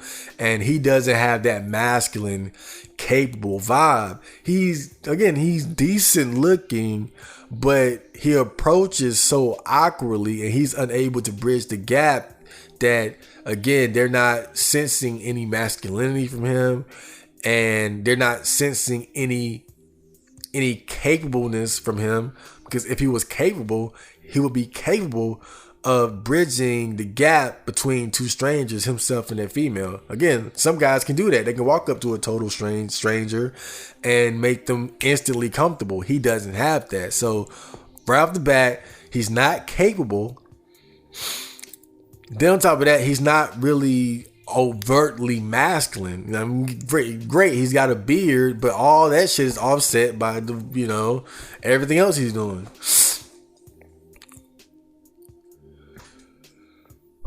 Okay, so This guy says, murderers, especially serial killers, are notorious for giving off charming vibes that draws people in. In fact, they come off like the normal person imaginable and the type of bloke that you never suspect of being a terrible person. Murderers generally don't give off murderer vibes. Next guy says, I bet this guy was cool to hang out with online. He seems like a clown. I'd run if he approached me in public though. And I think this guy's responding to the first guy. He says, weird. Ted Bundy told me the same thing about not telling people about wanting to chop off heads. I think he was just trying to be cute there. Let's move on. Okay, now this guy says, women don't just get wet over murderers. They get wet over general criminal behavior. The most successful guys I know with women are all criminal dirtbags in one way or another, from drug dealers to robbing people. And that kind of goes back to my previous point that, again, the whole vibe energy thing isn't about you being a good person. You know, it's mostly about masculinity, confidence, and being capable. That's the energy that women like. And I think the thing about criminals is that they have that I don't give a fuck type of attitude. They tend to be bold, you know, like, don't fuck with me. I'll dig your eyes out of the sockets and eat them. Maybe not like that, but I'll knock you out, man. You know, but I feel like women get a lot of shit for that, for being into the bad boy, drug dealer, criminal types. But I think when you look at guys, I think we're very similar in that, think of the worst type of woman, right? Like the most manipulative, gold digging, crazy bitch. She could fuck a lot of dudes. She can still fuck a lot of dudes. So I feel like the same way that women are attracted to criminals and bad boys, I'm not going to say men are explicitly attracted to crazy gold digger type of women. But I think the problem with men is that the thirst for pussy is so strong that we ignore negative characteristics a lot. And I think really that's the main difference, is that I think women are attracted to some characteristics that are just pretty negative. Like some girls just straight up like gangsters and gangbangers and thugs and drugs. They just like that. But you don't hear a lot of guys saying, I like crazy bitches. I love gold diggers. I like manipulative bipolar. You don't hear guys saying that, but those girls get plenty of dick. Why? Because men are thirsty as fuck and they would tolerate that bullshit just to get pussy. So I feel like on both sides of the fence, male or female, you can really criticize both just for slightly different reasons. Okay, the guy under him says, this bike PUA guy is 100% on the spectrum. You can tell as soon as he speaks, and it's obvious. This isn't some he's just nervous and he needs to stop doing that. He's extremely autistic on top of being nervous, and there's no way to fix this. If you think you can cure this guy, you are even worse than the loser incels you ran about on a daily basis. Yeah, and when you watch the videos, dude, is again, I've watched PUA videos, guys doing the whole pickup artist thing and trying to pick up random girls. And it's not like it's something that you can't do correctly. It's not like it's something that you just can't do without making people uncomfortable. I've seen guys cold approach, and you could tell that the girls, they were maybe a little shocked, right? But eventually you see them relax, and it's like they even get to a point where they're comfortable. Now again, physical attraction probably might play a role in this too. I mean, I think it always does to some degree, But you do have to give credit where credit is due, as far as like being able to make a total stranger feel comfortable with talking to you. And I've seen successful pickups. And what I know is that they're able to just make the girl relax. They're able to make her laugh.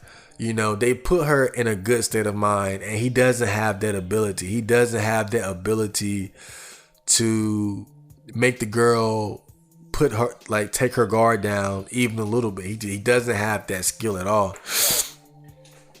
Okay, and the guy under him says, kind of this: when I was studying for my LPC, there was a surprising amount of research I needed to read that found various things we normally think is common sense is actually not true. Complete honesty and truly being yourself is toxic to relationships that are just starting out, and it's only going to end them fast. It's only after the relationship has developed over time where slowly being yourselves can be effective and healthy. Man, and again, I just talked about this. Like, this is why I feel like I'm gonna have, if I ever do start dating, this is gonna be a big issue for me, because being myself is so important to me. Staying true to myself is so important to me, and that's not what attracting females is about. When you think of the guy that attracts the most women, what do we call him? He's a player. What is a player a part of? A game. And what is a game? A game has meta, has rules and strategies. And when I look at guys who are very adamant about trying to get laid and trying to get a girlfriend, like, they're willing to, like, a lot of guys are willing to just do what it takes, even at the expense of not always being themselves, even if it takes them to sort of putting on an act of sorts. And that's not my way. That's not how I roll. I understand in certain situations, like, you kind of got to put on different masks for different situations. But when you're talking about a personal relationship, the person that you're going to be intimate with and spend a lot of time with, like, I can't approach something like that with that sort of mindset, with the mindset of not being myself, of not being me. I want to get that out the way. That's always been my mentality, is like, if I meet a girl, I want to put my bad foot. I kicked the mic. I want to put my bad foot forward, just to see. Really, that's like my own sort of way of a shit test, just to see, like, fuck it, how attracted to me are you really? Anybody can put on the front and, I'm this big macho man, I got this going for me, I fucked her, I did this, I did that. That's easy, but it's much harder to be yourself. Like, what about putting your flaws out in the forefront? Throw one of them out on the table. Throw some shit on the table. And I don't blame guys for not doing it the way that I would do it, because I'm fucking crazy. Again, the thing is, it's not that I'm crazy, it's that I'm not desperate. That's why I can afford to do this shit, because I love myself. I don't mind being single. I don't mind not fucking. So I can afford to do shit that normal guys would not do, But it makes total sense what he's saying, though, is that it makes sense, but it's sad. Think about what he's saying. Truly being yourself is toxic to relationships that are just starting out. That's fucking sad. But I get what he's saying, though, because you gotta look at it from a female's perspective. Is the most decent looking women got a lot of options, and the more flaws that she perceives you to have lowers your ranking amongst her options. So you're less likely to get picked. So the general strategy is to put your best foot forward and to make yourself look as good as possible compared to the other guys that she's dealing with so that you can get chosen. And once you get chosen and you guys start developing a bond, she develops an attachment to you, you develop an attachment to her. Even as the chinks in your armor begin to show themselves, even as your flaws begin to become more apparent, now there's already this attachment, there's an investment. So it's less likely that she's just going to just abort the entire relationship, because now she has an attachment to you because of your good qualities that she might be willing to tolerate the bad. But in the early stages of a relationship, that's more difficult, because she's looking at all the options that she has, all these guys that are putting up their best foot forward, and here you are, oh, you just got out of mental hospital, oh, you got bad credit, oh, you got a small dick, like all that shit just adds up, and she just makes her just not want to deal with your ass. Okay. So this guy says, sounds like a solid pickup line. Not really. Has anyone here tried flirting? It's all about delivery. Say it wrong and of course you'll get shot down. Same applies for any line. You have to read the mood and direct the flow if you want it to work. What you say doesn't matter. Attractiveness is huge, but not as important as you think. Females are retarded as and fuck. They aren't exactly difficult to get in bed. Finding one worth keeping around is the hard part. Maybe you haven't noticed, but sluts put out all the time and aren't exactly known for their loyalty. If you can't get laid, it's because you don't want to. Nothing wrong with that. Pursuing a real relationship is way better, but don't try and pretend like incel is a thing. Even a guy who looks like Pick and OP could get a bang if he tried. Then the guy under him says, he's the guy on the bike doing those POV pickup things in England. He did try and he got arrested for it. If you read anything about him or anything he wrote on YouTube, he genuinely wanted to improve his pickup skills, but he's very autistic and there's not much that can be done about that. So I like how he checked his ass, so I don't have to. But he did say some interesting things though. Let me see, what was he said? Maybe you haven't noticed, but sluts put out all the time and aren't exactly known for their loyalty. That's funny because a friend of mine was telling me about this girl he was hooking up with, and she's fairly attractive. He said that her face is okay, but in his opinion, she had like one of the best bodies he ever experienced in terms of fucking, right? So she's the type of girl that a lot of guys would be attracted to, and from what I understand, she gets around, just like he said, sluts put out all the time and aren't exactly known for their loyalty. That's exactly who this chick is. Like, she's putting out and she's cheating on guys and leading guys on and whatnot. And it's like, he says, if you can't get laid, it's because you don't want to. And so I think when he said now, I think that part is true and false. It's true for a guy like me, right? Without a doubt. Like, I can get laid. It's not that I don't want to. I don't want to enough to try. That's my thing. Like, I don't care enough. It's not something that I care enough about to put effort into. But like, let's take the girl that I was just talking about, for example. The girl, banging body, decent face, gets around, slut, whatnot. Now, I'm not saying I could fuck her, right? But let's hypothetically say that I could. I would not fuck her because I know that she's a slut. I know she's not loyal. And to be honest, at this point, I'm not really interested in hooking up. Like, if I did have sex, I would want it to be within a relationship,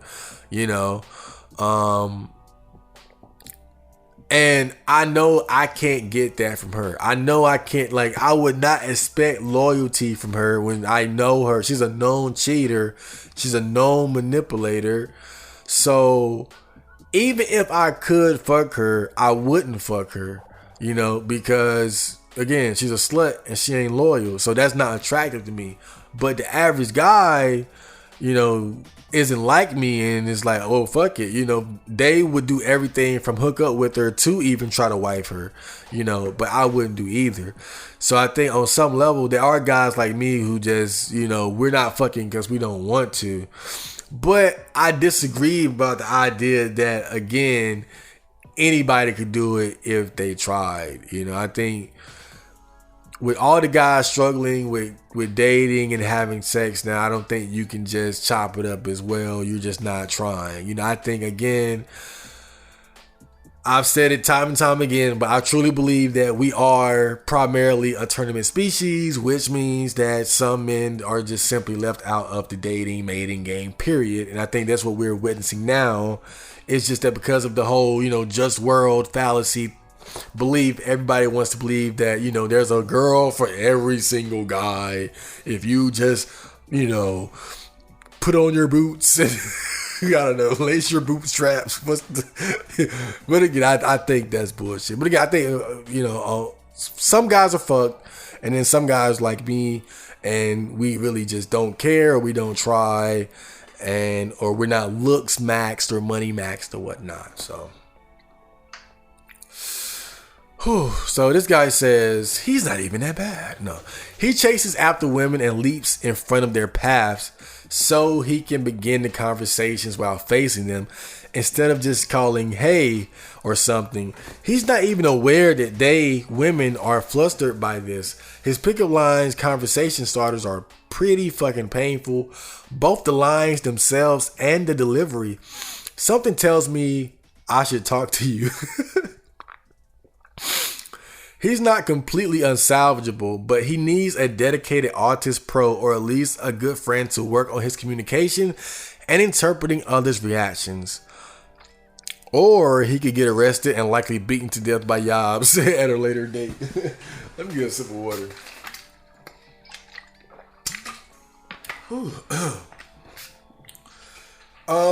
So this guy, he brings up a good point. Like, his execution is pretty bad. I've watched a couple PUA videos. I've seen these guys in action, and one of the things that I saw that the guy was trying to teach to his pupils, his students, was when you're hitting on random girls, you don't want to get in their way. Like, just sort of just running behind them and then just dashing in front of them and obstructing their progress from whatever they're doing. I mean, honestly, that's rude. That's rude. The idea is you want to sort of inject yourself smoothly into their flow. So you might kind of, walk up or run up, but you walk alongside them and introduce yourself. Like, you allow them to do what they were doing for the most part. And if not, you want to make it very short, because you don't know. They might be busy. They might be on a strict timeline, and here you are asking for pussy, But generally, from what I understand, the idea is you want to sort of get into their flow. You don't want to make them like when you stop people. That right there, you kind of made them a bit. You've inconvenienced them a bit. So you don't want your first impression to be inconveniencing someone. You want to sort of just ease into their flow and then kind of make your point and then ease out. Like, that's the ideal, but it's not always that easy because, just situations and whatnot. So this guy says he's obviously autistic and yet women won't give him a break. Fucking hell. Gender split would be very different and would have more reception from the opposite sex. And this is very true. I think men, we don't care as much about vibe and energy and personality and money and I mean, let's face it. Like, I feel like men, we're definitely, I think looks are important to girls, but I think the primary difference between men and women is that women care about looks, but your personality, attitude, your financial situation, your social situation, they take everything into account.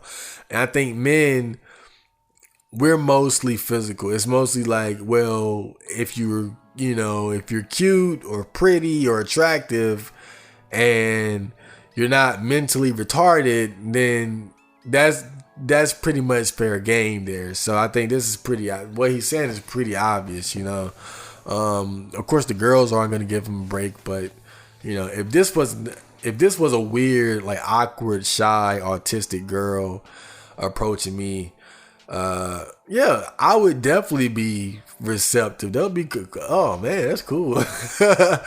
Yeah, because a girl doing it, it's just like, oh, she's cute and she's asking me out. Yeah, she's a little awkward, but I'm a handsome young lad, so feeling myself a little bit. So yeah, definitely I can see most guys being receptive to it in a way that most girls really wouldn't. But man, having watched one of the videos, one of the most brutal parts of it was like he hits on this like hot blonde chick, and she turns around and looks at him and then just walks away immediately. It was so fucked up, man. I mean, it's one thing to turn somebody down, but that was just rude. Like, that was just fucking rude. Like, I've been hit on by like gay dudes before, and it's like, I never like swerved them like that. Even though I could have, I always kept it polite, And even yesterday, I was running on my usual route, right? And I mean, God, the shit bitches get away with, bruh. But I was running on my usual route, hot sunny day. I'm looking nice and sweaty and shit. I'm kind of feeling like Morris Chestnut in his prime or something. I ain't quite got the the size like him, but I'm doing my little running thing in the sun. I'm looking good, I'm looking handsome, so I see why it happened.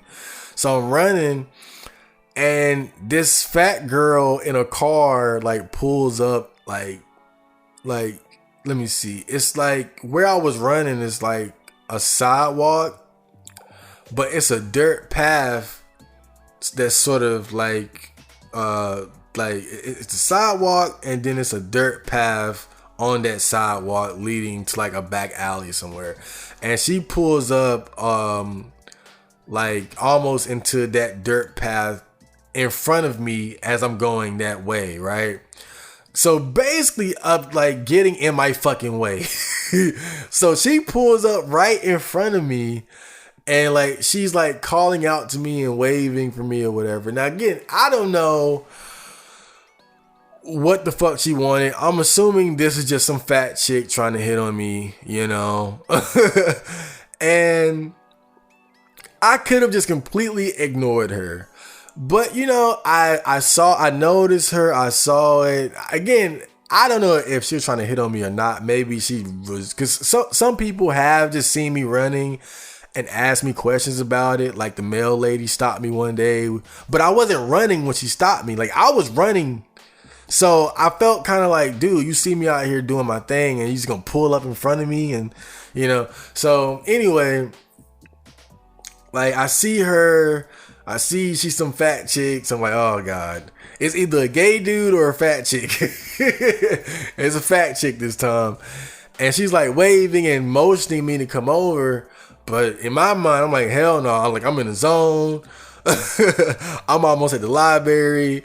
But I still take time. I wave, I say hello, and I keep going about my business, But I could have totally ignored her. I could have just ignored that whole situation. Like, she got in my fucking way, whole car in my way, But I ran around the car, I waved, I said hello, and I just kept going about my business. You know, it wasn't no way I was gonna stop. Now, if she was a bad bitch, like, what? It's kind of fucked up because I had to think about it. Like, I had to think about it. Like, man, like, come on, Marco. Like, you say that you were in the zone, you were doing your thing, so you ain't had time. But it's because she was fat. If that was a cute girl who pulled up in front of you and was like, "Hey, come here," your ass would have ran over there. You would have stopped. You would have stopped and be like, "Oh, hey, what's up? What's going on? What's up?" You know what I mean? You know, probably not like that because I ain't got no game. But you know, I probably would have stopped. I ain't even gonna lie. If I would have saw a cute girl in that car, I probably would have stopped and be like, "Oh, what's up? What you want?"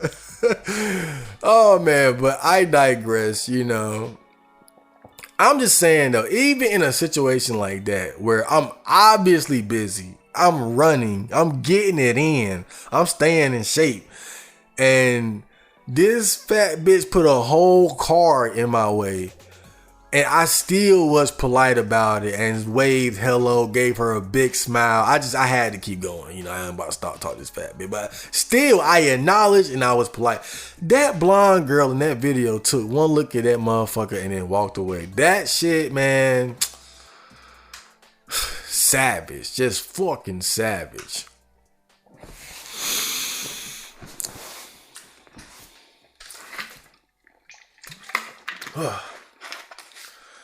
Okay, so now this post says, he's quoting this guy who says, "If she doesn't love you for who you are, then there is no point in talking to her. Everyone has baggage, so why is it a big deal?" And then he says, "Yeah, lad, what you are saying is a recipe for misery. Firstly, these days, women are not looking for lifetime love in their late teens and 20s. They are looking for hot men to fuck if they are looking at all. Secondly, most women will always loathe weakness.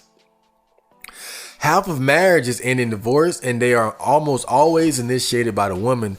Never show weakness around a woman who you want to fuck. She wants to feel feminine and beautiful and light and delicate. For her to feel like that, you have to be her rock. You have to be strong and have no vulnerability. That makes you weak." And yeah, he's not saying anything that isn't completely fucking true, man.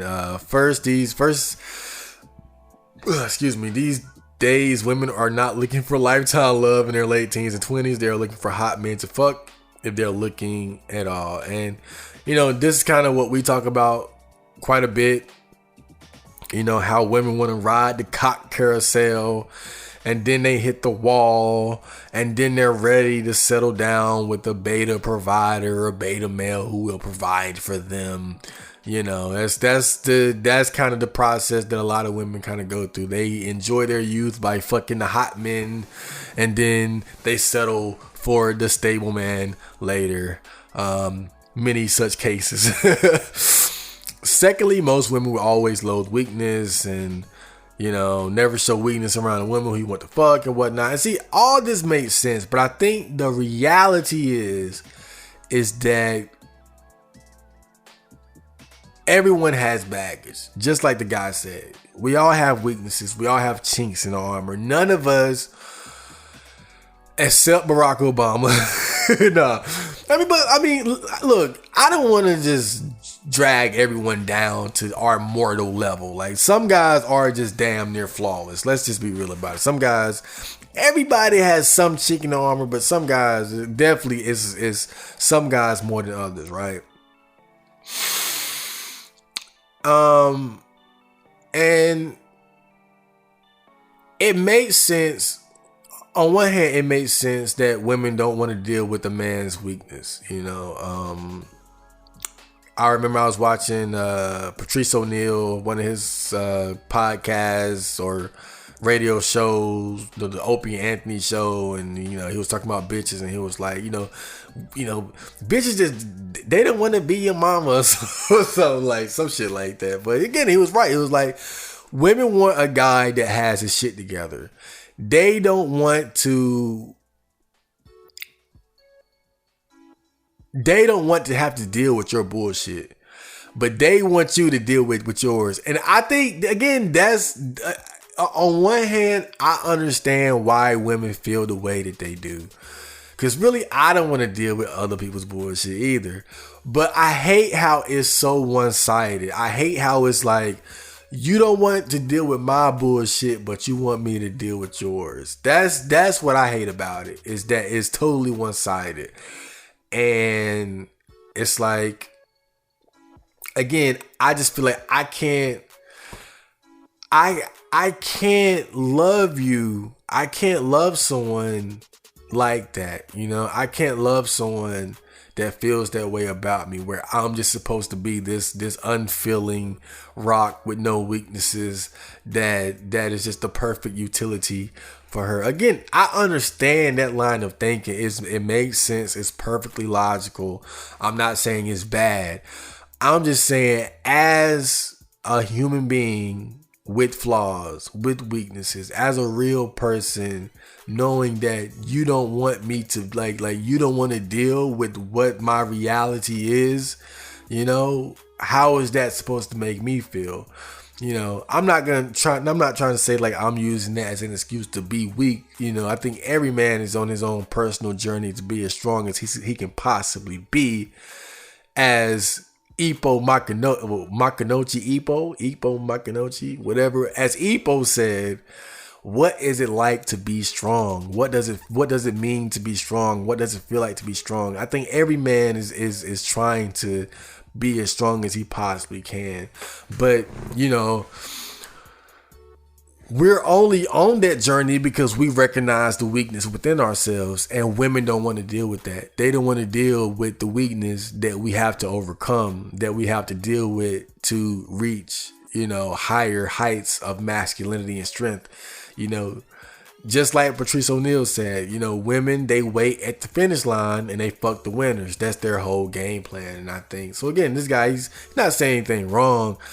I think that it always bothered me because it's just, you know, you kind of have to accept that, you know, women don't want to deal with your reality. They want to wait until you're, you know, as complete as possible, then take advantage of that completeness. They don't want to build, you know, with you. They don't want to deal with the ups and the downs. They want to enjoy the ups and not have to deal with the downs. And, you know, that's just, for somebody like me, that's very that's unattractive, unappealing, disappointing, sad, many such cases. I love saying that. Okay, I think this is the last one. Yeah, so this person says, I don't want to fuck buddy, you shallow prick. I want to be loved. And if she doesn't really love me, only the idea of me, then she's a fucking cunt. Pretty much what I just said. And I think this one is funny. This guy's, hold up. This guy says, you have to be Ted Bundy, first off, for her to even love the idea of you. And saying sorry before you talk to someone is BBC guzzling faggot level of pathetic. Secondly, even if you did get just a fuck buddy by pretending to be an emotionless, vapid, psychopathic sociopath, she's not ready to settle down and stop trying out new dark T-Trans cocks. You would never be enough. You will always be abandoned. Might as well kill as maybe neurotypicals as possible. That was just a funny post. Oh man. And then this guy's responding to the other guy who says, I don't want to fuck buddy, you shallow prick. And then he says, okay, firstly, I am trying to help you. Do not speak to people like that. Secondly, I already addressed that women in their 20s are not looking for love. You will not find love until much later on these days. You can wait until then and remain a virgin with no romantic or sexual XP, or you can stop being a low test faggot and try to fuck bitches. Yeah, and again, like this guy, he's just saying the harsh truth. You know, he's saying the harsh truth. Women in their 20s are not. Again, this is a generalization, but again, a lot of women are like that. In their 20s, they're not looking for that happily ever after. They're not looking for the guy. Well, I'm not even gonna say they're not looking. You know, I think on that point, I don't think it's not.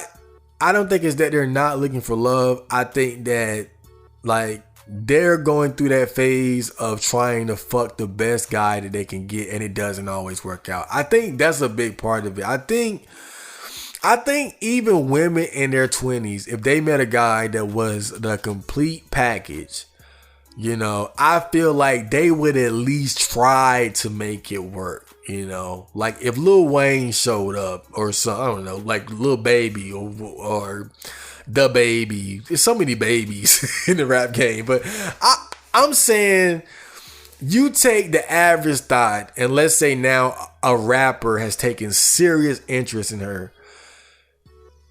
You don't think she's gonna at least try to stop thotting just to make that work if he's trying to seriously make it work?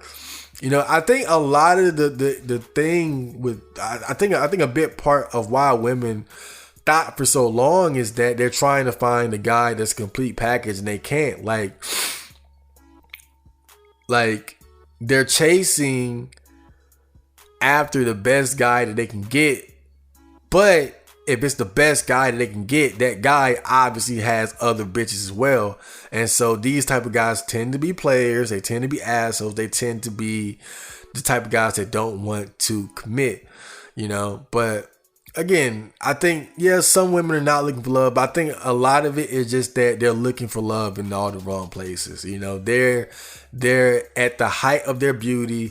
They're able to attract very high value men, and they're trying to fuck these guys. And I think a lot of times, I think they would like to be in a relationship with these guys, just that they can't. They can't get these guys to commit to them, or the guys that they can get are missing something that they want. Maybe they got a guy who, yeah, he got money, but he got a small dick. Or they got a guy who he's handsome, sexy, got a big dick, but he broke. You know, it's gonna be something. It's like they want the whole package and they can't get it. And then when they find a guy who has the whole package, then the guy who still has to want to commit to them. But if the guy has the entire package, he probably has a lot of fucking options. And he's probably going to want to have fun the same way that women want to have fun in their 20s. So I think really what this guy is basically suggesting is that, you know what? Fuck all that love shit. Just play the game. Get some romantic and sexual experience while you can, the same way these girls are, you know. But obviously, me personally, you know, I decided against that. You know, I could just, you know, fuck some thoughts. I'm sure if I could put my foot down and, you know, pretend to be macho, alpha male type, bad boy, whatever. I'm, you know, whatever the fuck these girls I could do that. But again, I think with me, it's just an overall lack of. I don't give a fuck. I don't fuck the experience points. You can have them. I will continue to be a low test faggot and try not to fuck bitches. So that is the thread of today. Gonna end it there. And next, I'm going to get into some comments and then, you know, wrap it up. So stay tuned. Oh, we're in. Great. And I'm not even ready. So now we're going to get into... Hold up. Comments. Now, these comments are pretty old. I'm not going to lie. It's kind of older comments because I got prepared for this episode a little bit too early. But it's all right, you know, we're just gonna get into it. So Ghostface says this song is such a vibe, it's pretty good, and he said that on Up and Away. That's one of my favorite songs. The verses are kind of but that hook, oh my god, I outdid myself. Oh, and I had a lot of time, a lot of fun creating it. I appreciate that because that's one of my favorites, and it doesn't get a lot of love from my friends. That's what bothered me about it. It's like, I loved it. My friends weren't really feeling it, but whatever. Thanks for the comment, Ghostface. This is on Won't Go Out Today. And Chaz Till says, hickey hip hop. Exactly what I was going for. And I think I got to do some more of that. I got an idea for another type song like that, but we'll see.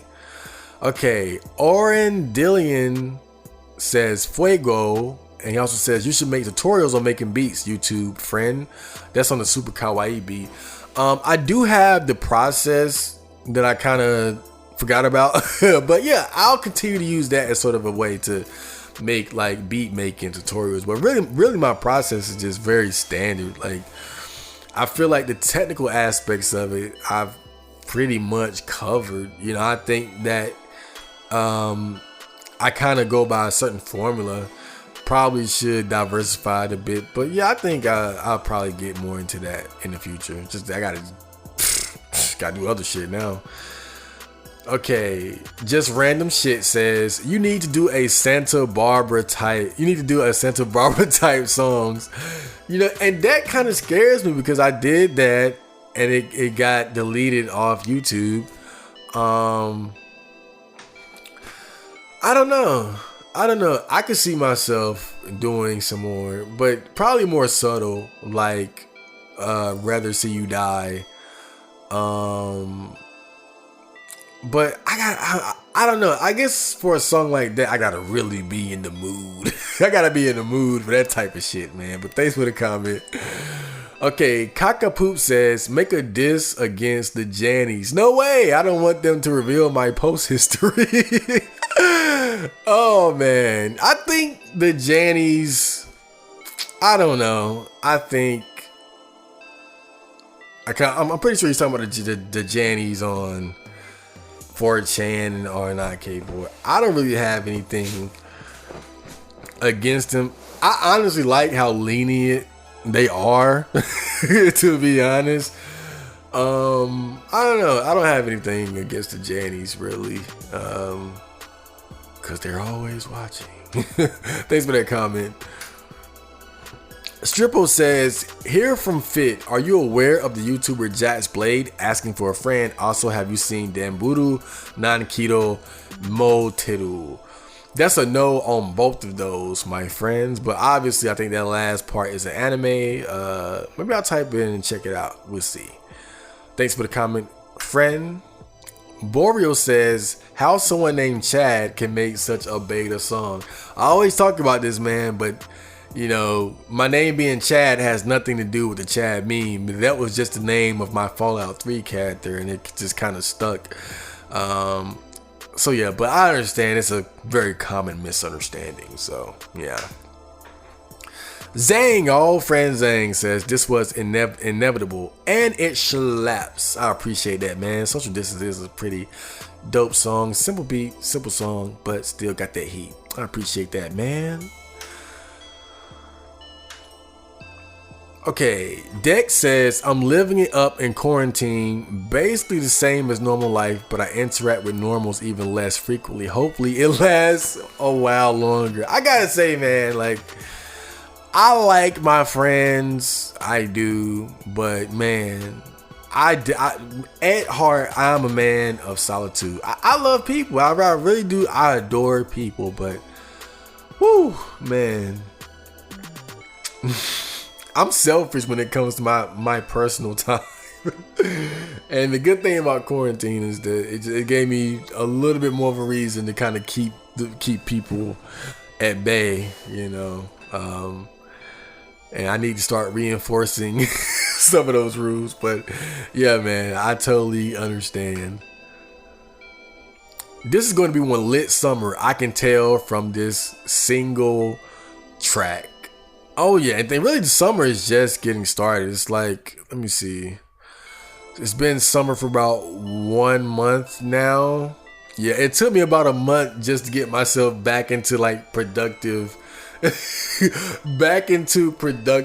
mode.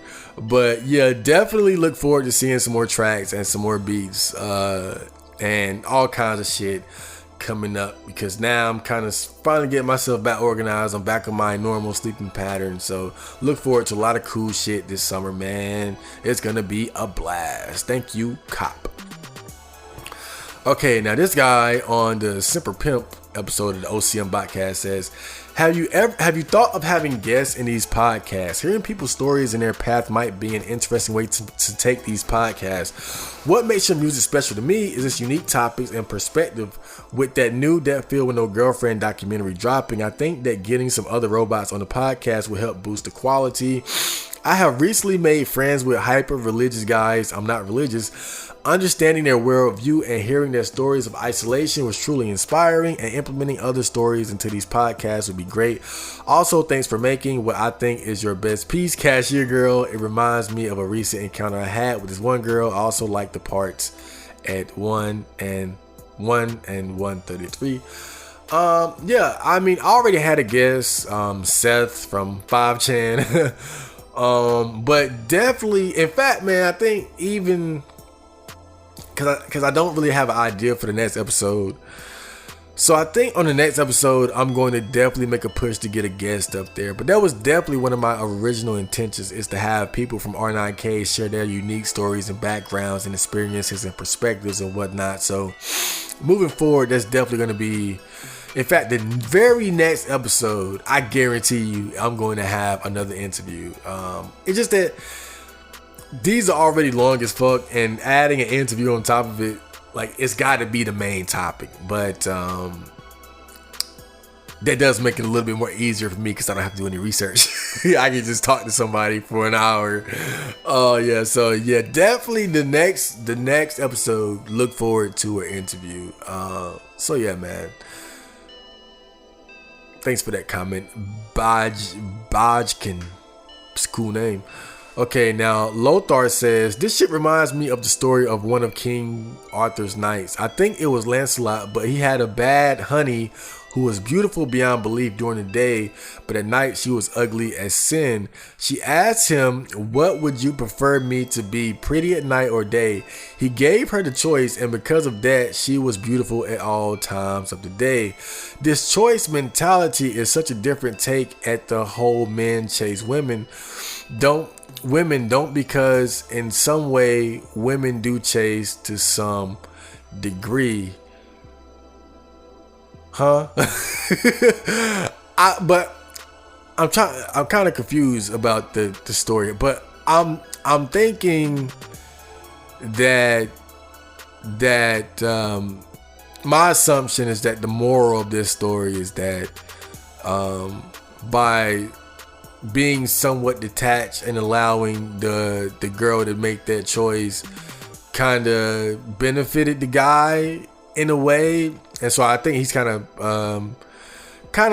referring to my explanation of how your mentality in a relationship can determine whether or not, whether or not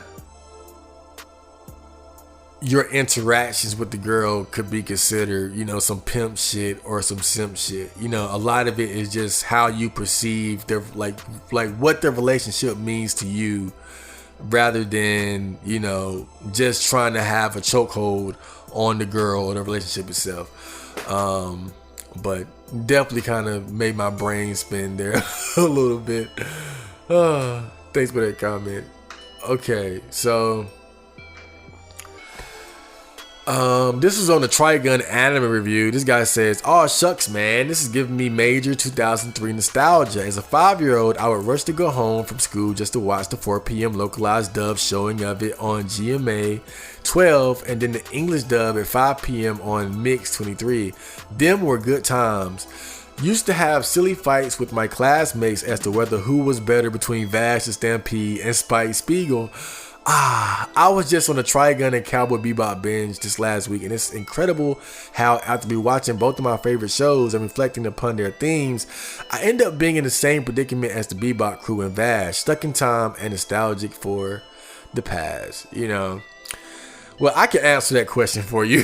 Who was better between Vash, the Stampede, and Spike? I mean, come on. If we're talking like a fight to the death, you got to give it to Vash, especially manga Vash when he gets all his powers.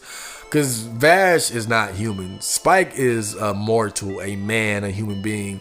Vash is damn near indestructible. I mean, Spike would give like prepared Spike, because you got to think Spike beat some pretty crazy people, like some like some abnormal people, like that immortal child, and also that fat French dude who could like float and levitate and was damn near indestructible. He fought some dangerous people. When he's prepared, like, he could do some damage. It would be a good fight, but I would give it the edge to Vash, because when it comes down to it, they're both, when they're prepared, they're both, I mean, Vash is dangerous regardless, but they both have a thing about just having just like Spike, he might have a grenade under the coat, extra guns, and Vash, he got the arm that has a machine gun in it and stuff. Like, they both just have a lot of tricks up their sleeve, and it would be a good fight, but I would give the edge to Vash just because he's not really human, and he's got a fucking angel arm. But yeah, thanks for that comment, bro. Okay, Tochco says, Chad, you say guitar players are more impressive than beat makers. I play guitar and make trap beats, and personally, I say it's easier to play guitar than to make a beat. I feel that's a bit of a negative mentality to see guitars as a more talented instrument than a DAW. Just because the guitar is more popular and is a traditional instrument that people respect and admit takes talent doesn't mean DAWs don't take talent as well. Your skills are amazing, Chad. I aspire to be you, like in your beat making and songwriting skills. Also, when you think of it, the beat makers, aka the producers, are in charge of mixing songs after the instruments are done recording. The majority of rock bands wouldn't be as successful if it wasn't for the producers. Now that's true as fuck. I was selling myself short. It is a lot of value in being able to do what we do. I guess what I really like about like traditional instruments is just how, like, I can't sit here and say, all right, let me play the Couldn't Say Hello beat. Like, I cannot just sit here and do that beat with my hands, like live, like the whole beat. Even if you ask me to just create it right now, like, it would be difficult. But the thing about instruments like a guitar or piano is like you can say, let me play this piano piece and just do it live. That's what I like about that, is that it's something that you can just take with you and you can do it like live, as opposed to making a beat and then you just kind of gotta play the beat. Like, instead of just like literally, like, there's no way I could do the 808s and the claps and the hi-hats and the melody, like everything. It's impossible, but that's really what I like about traditional instruments, is just how you can just do it live. Like, you can get the guitar and just bring bring. But makes a very good point about like producers, as far as like actually mixing vocals and sounds and shit. Without a doubt, like, you got to remember, man, like a lot of these songs, whether you're talking country, rap, rock, whatever, they got to get mixed by the producers, and that's definitely something that I'm decent at. So really, man, I'm very, other than not being able to play a traditional instrument, I have a pretty good skill set. I'm decent at songwriting, making beats, and mixing and mastering, producing. So, I gotta give myself more credit. So thanks for that comment, Tosco. Very inspiring. Makes me want to get on my shit right now. Sorry I've been so lazy, guys. But on that note, it's time for me to get the fuck out of here. I hope you guys enjoyed this episode, and I will return very soon. So you guys stay healthy, stay safe, and stay pretty. And yeah, Jana.